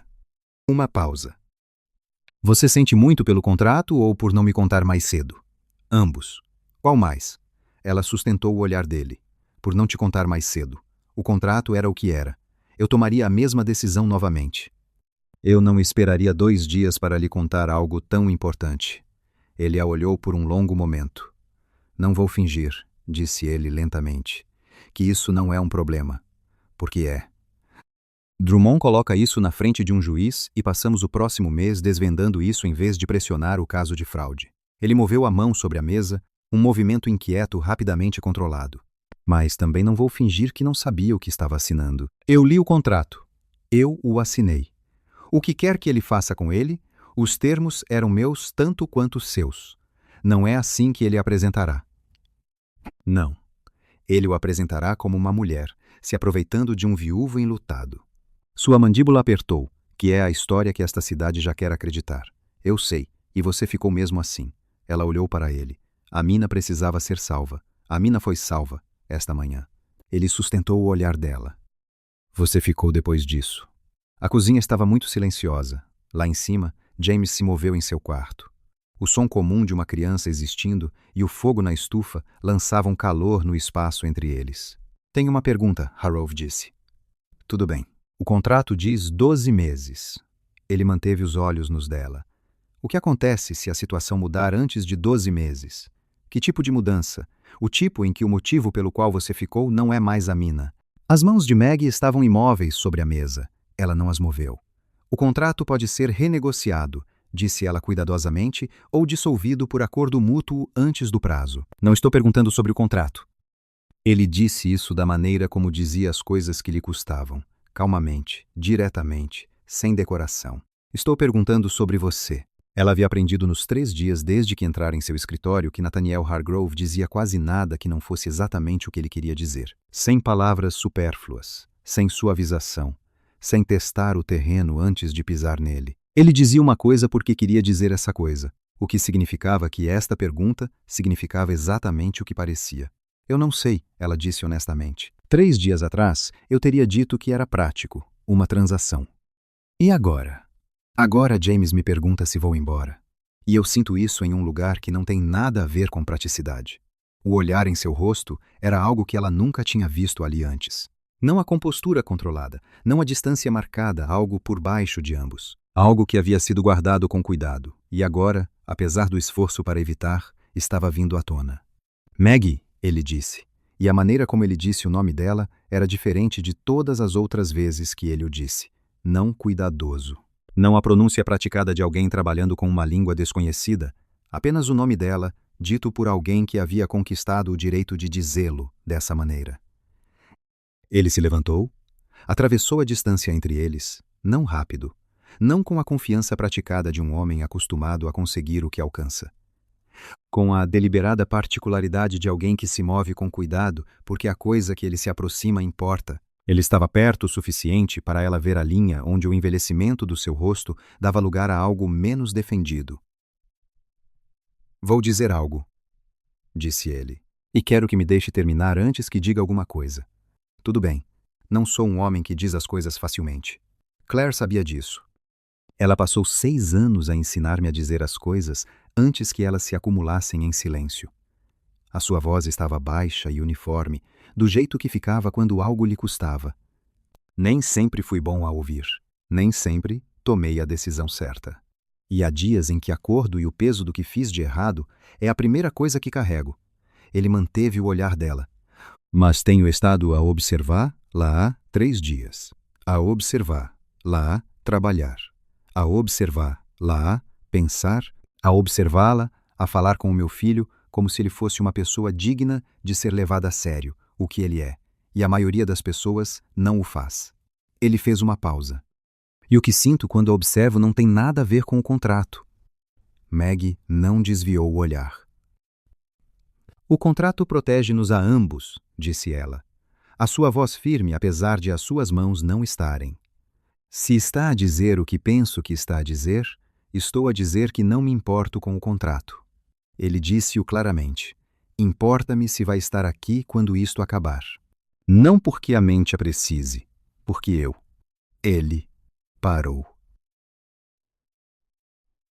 A palavra estava ali, e ele esticou-se para ela com um esforço visível. Porque não estou disposto a ver.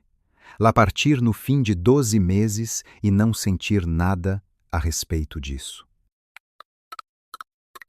E prefiro dizer isso agora antes que Drummond apresente esse contrato a um juiz e você se sinta obrigada a sair para me proteger das consequências.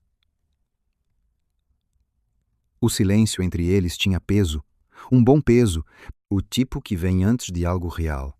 Não vou sair, disse Maggie. Não por causa de Drummond. Por que não? Porque fugir da parte difícil nunca me levou a lugar nenhum que valesse a pena. Ela olhou para ele, e porque James me perguntou esta manhã se eu ia sair, e eu disse-lhe que queria ficar, e eu não faço. Promessas a crianças que não pretendo cumprir. Algo. Moveu-se na expressão de Harrove, através da compostura cuidadosa, através do exterior envelhecido, até ao âmago do que vivia por baixo.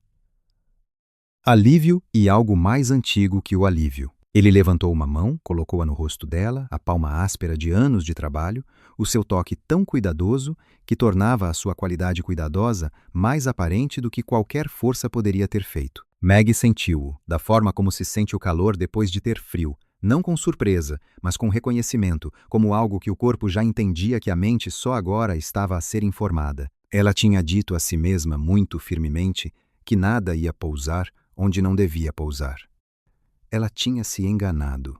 Ele beijou-a, não tentativamente, não com a performance de um homem a interpretar um papel num contrato, mas com a franqueza que era. Ela estava a aprender a sua natureza fundamental, a dizer a coisa que ele queria dizer, a fazer a coisa que ele decidia. Sem excessos, sem decoração, apenas Nathaniel Harrove a escolher algo e a tornar essa escolha completa. Por um momento, Maggie simplesmente deixou que fosse o que era. Então, os passos de James soaram na escada. Afastaram-se um do outro. Não com culpa, mas com o ajuste particular de pessoas apanhadas a meio de uma revelação pelo timing inocente de uma criança. James apareceu na porta do quarto, de pijama, segurando um livro. Ele olhou para o pai. Ele olhou para Maggie. Ele olhou de volta para o pai.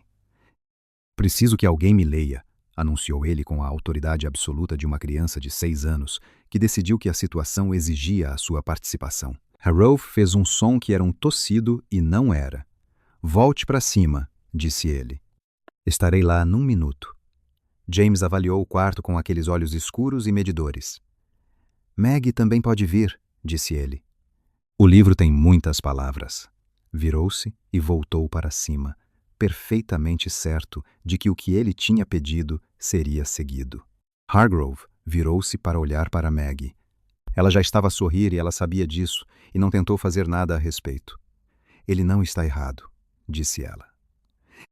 Livros têm muitas palavras. Hargrove olhou para ela por mais um momento, o olhar de um homem que encontrou o seu rumo num terreno inesperado e pretende mantê-lo. E então ele disse, vamos, e liderou o caminho escada acima. Lá fora, Silver Creek continha o frio de uma noite em Nevada, e Abel Drummond, do outro lado da cidade, estava a preparar a pior coisa que ele tinha. Ele simplesmente ainda não sabia que a pior coisa que ele podia fazer já era tarde demais.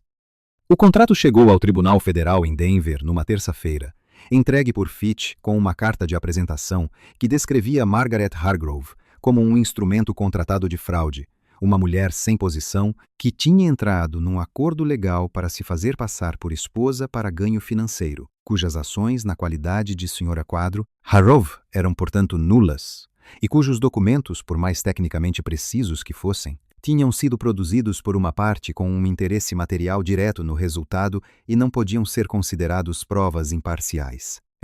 Maggie teve de reconhecer, bem construído. Drummond tinha encontrado um bom advogado.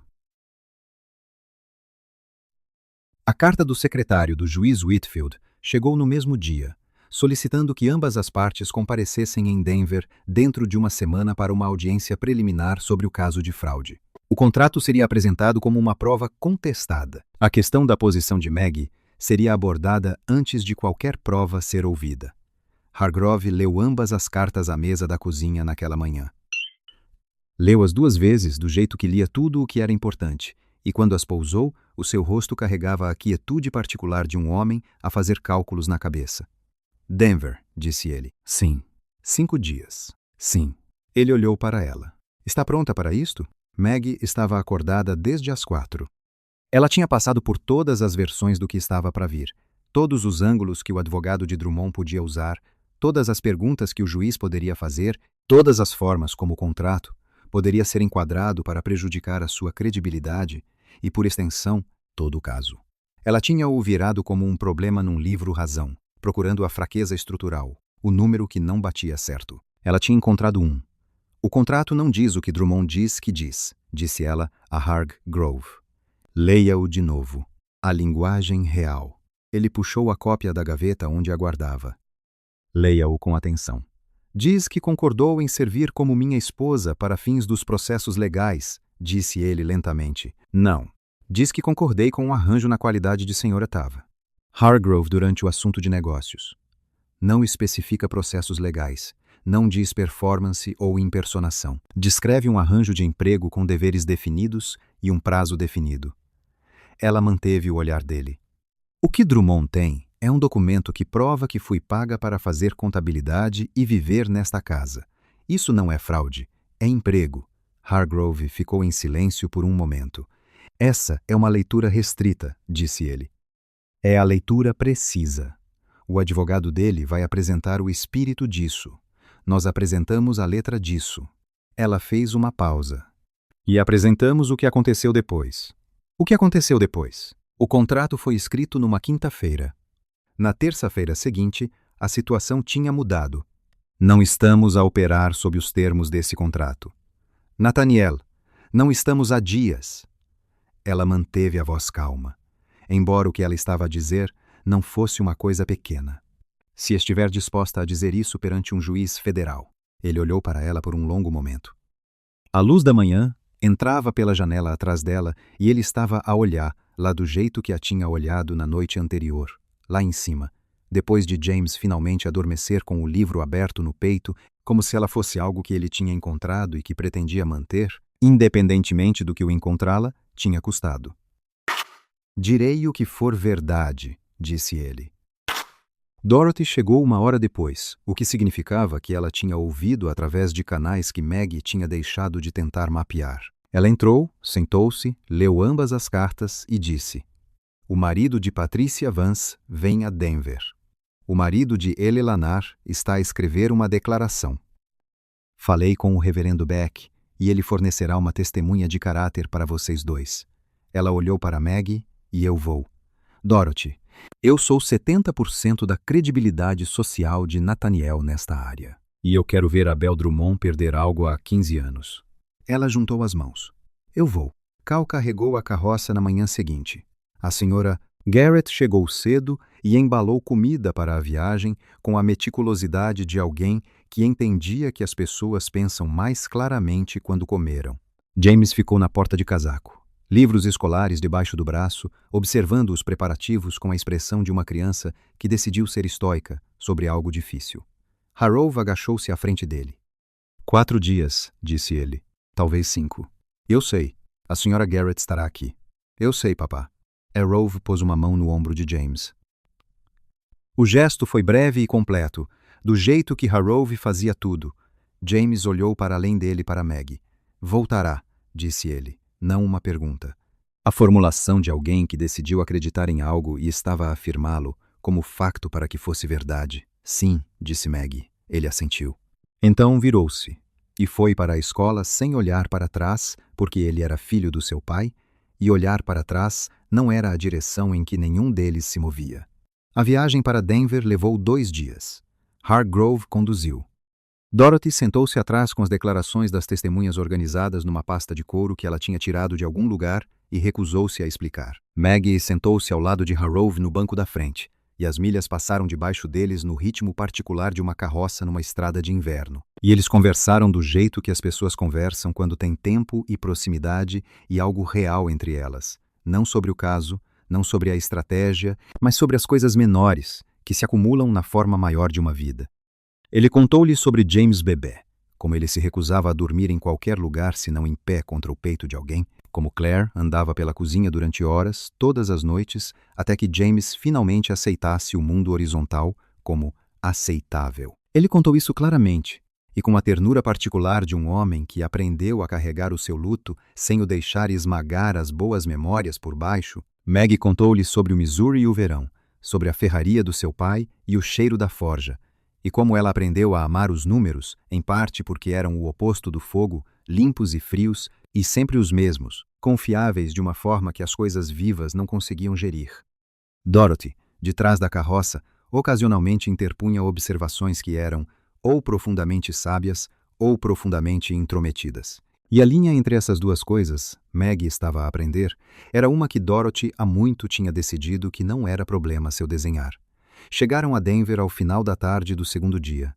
O Tribunal Federal era 3 vezes maior que o de Silver Creek e cheirava a fumaça de madeira e papel velho e ao peso institucional particular de um lugar onde as coisas eram decididas.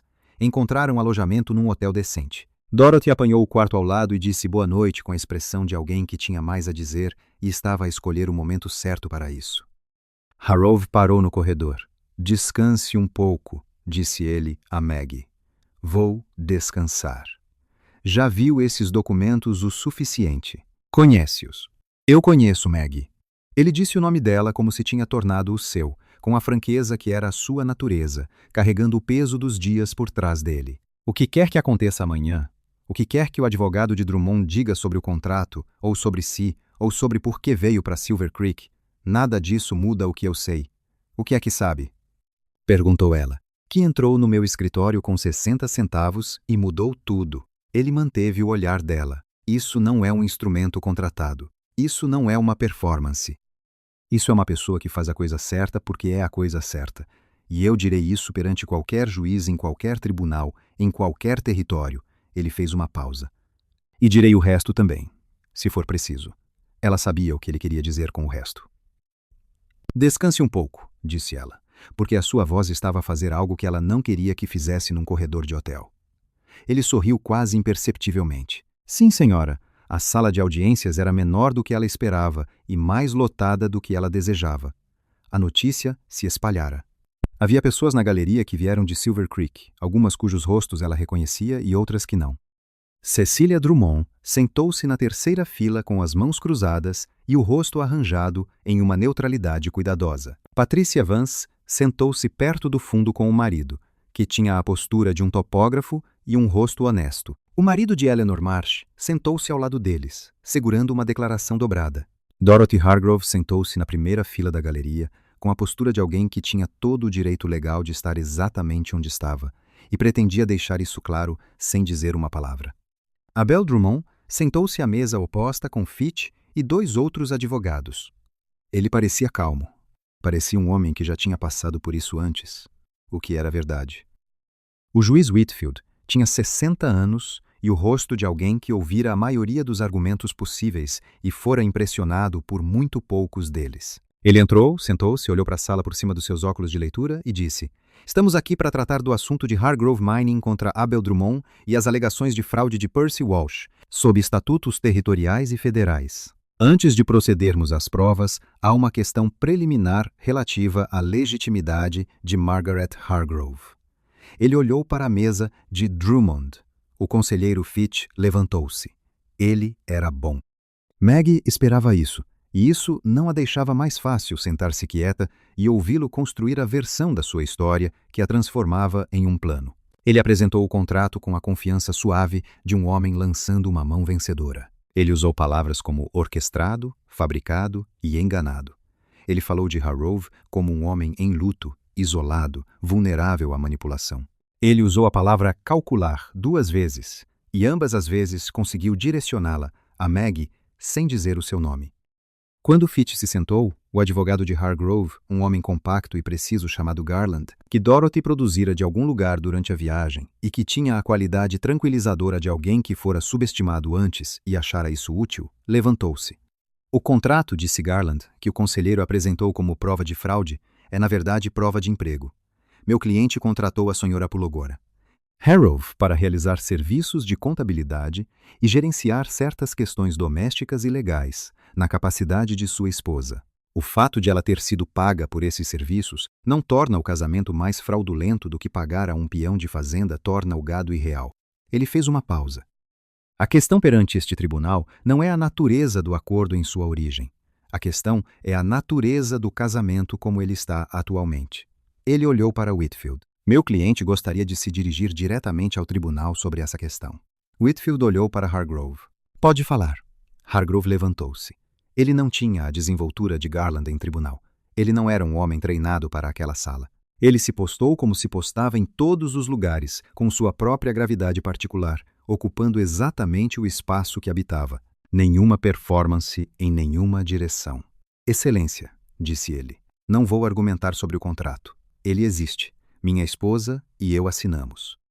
Os termos são o que são. Ele manteve a voz calma. O que vou dizer a vocês é o que o contrato não mostra, porque contratos não mostram tudo.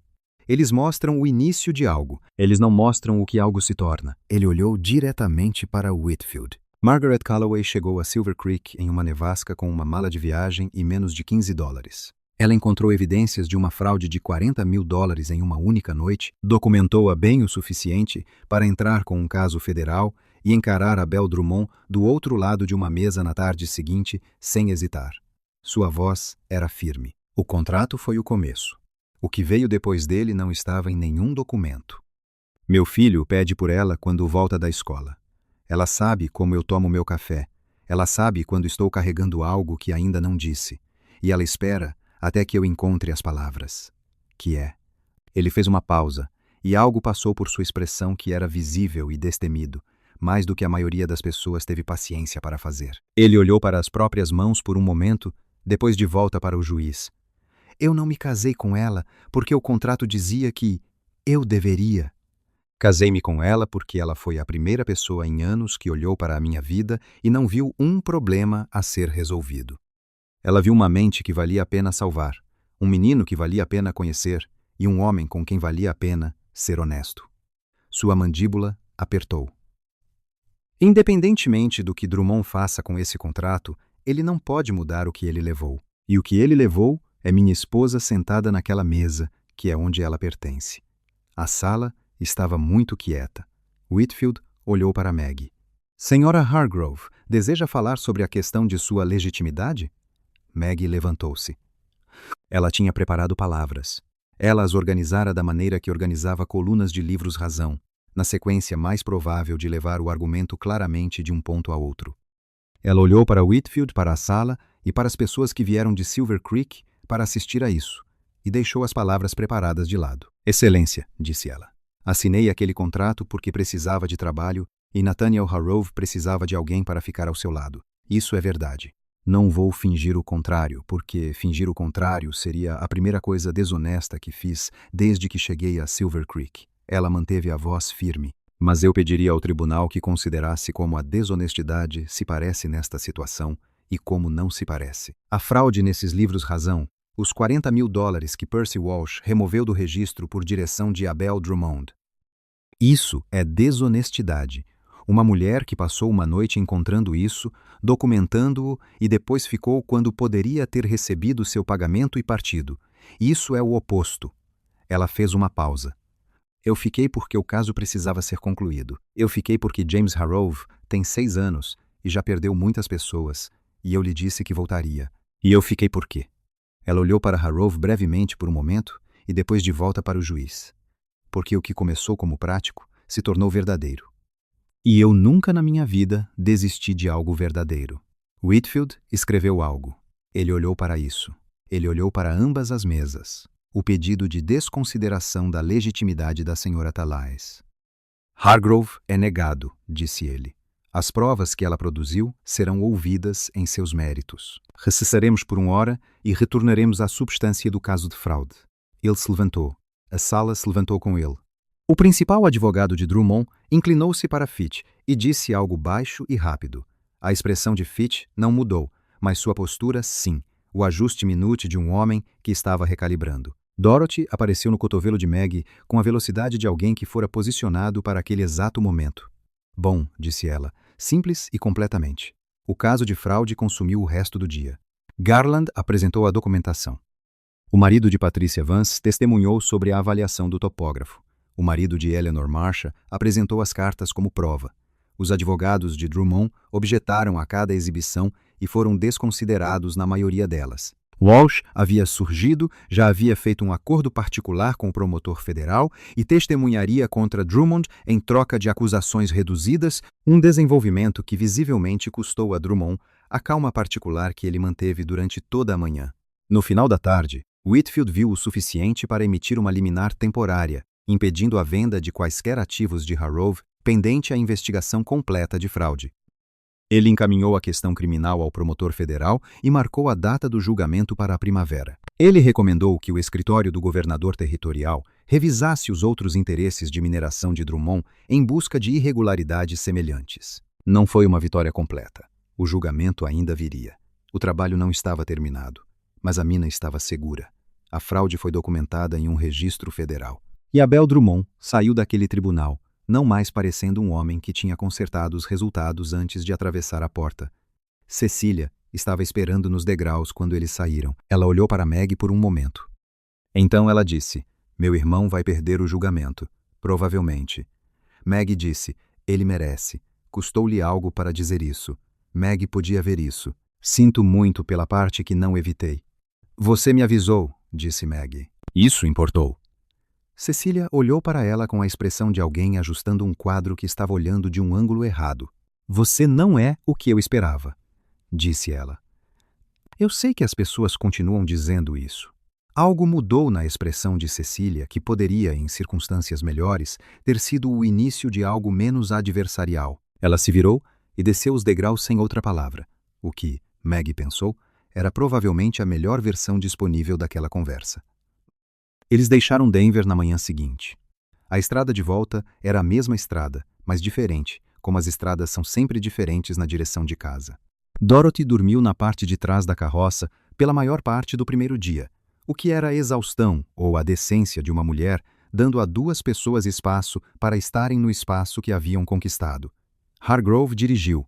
Maggie sentou-se ao lado dele. O céu de Nevada era vasto e frio e pálido acima das colinas, e os cavalos se moviam em seu ritmo constante, e nenhum dos dois falou durante a primeira hora, o que era sua própria forma de conversa.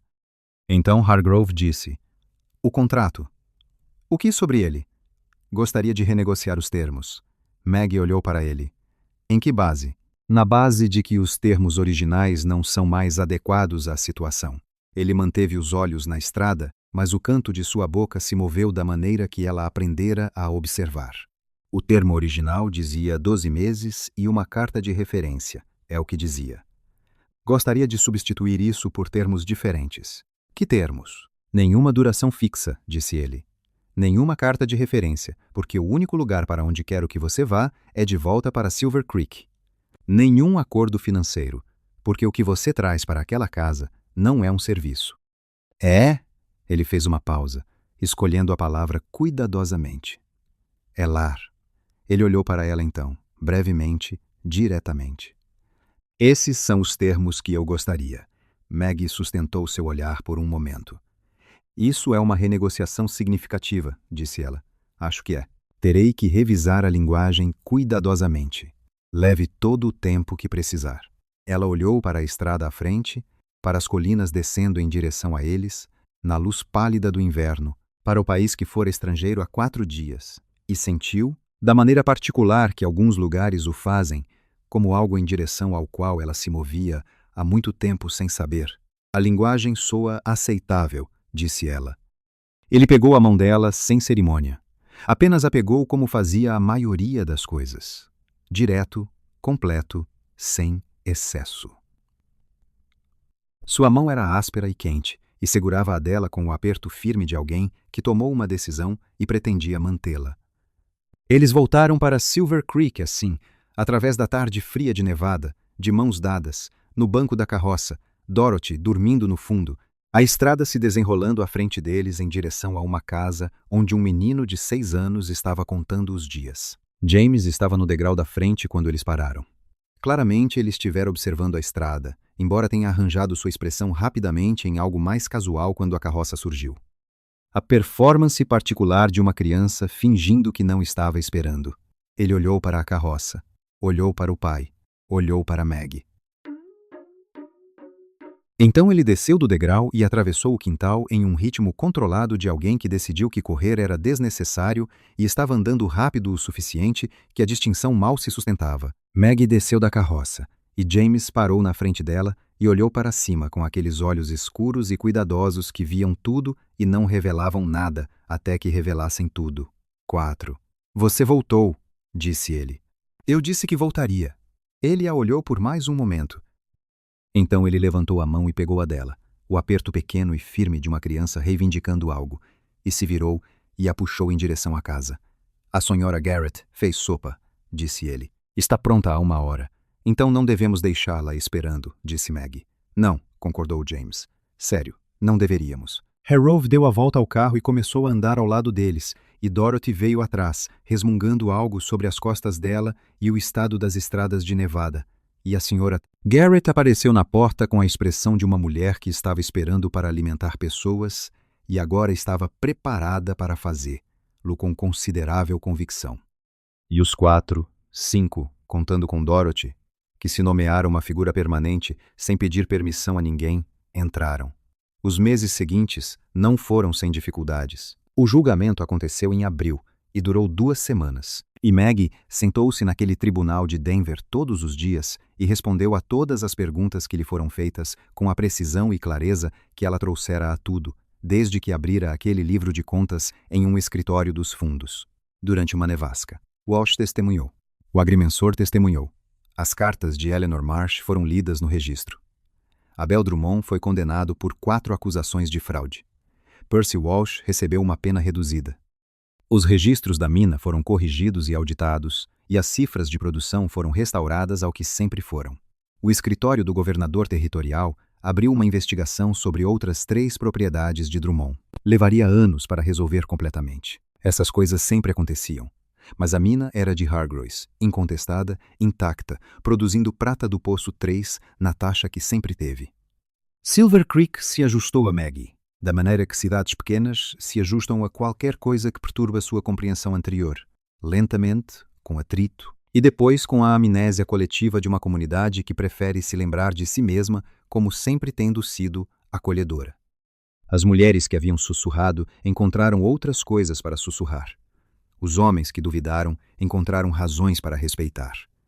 A senhora Munha. Garrett, que nunca saíra, disse a quem perguntasse que ela sabia desde a primeira manhã que Margaret Hargrove era exatamente o que aquela casa precisava, o que não era exatamente verdade, mas era verdade o suficiente para ser útil.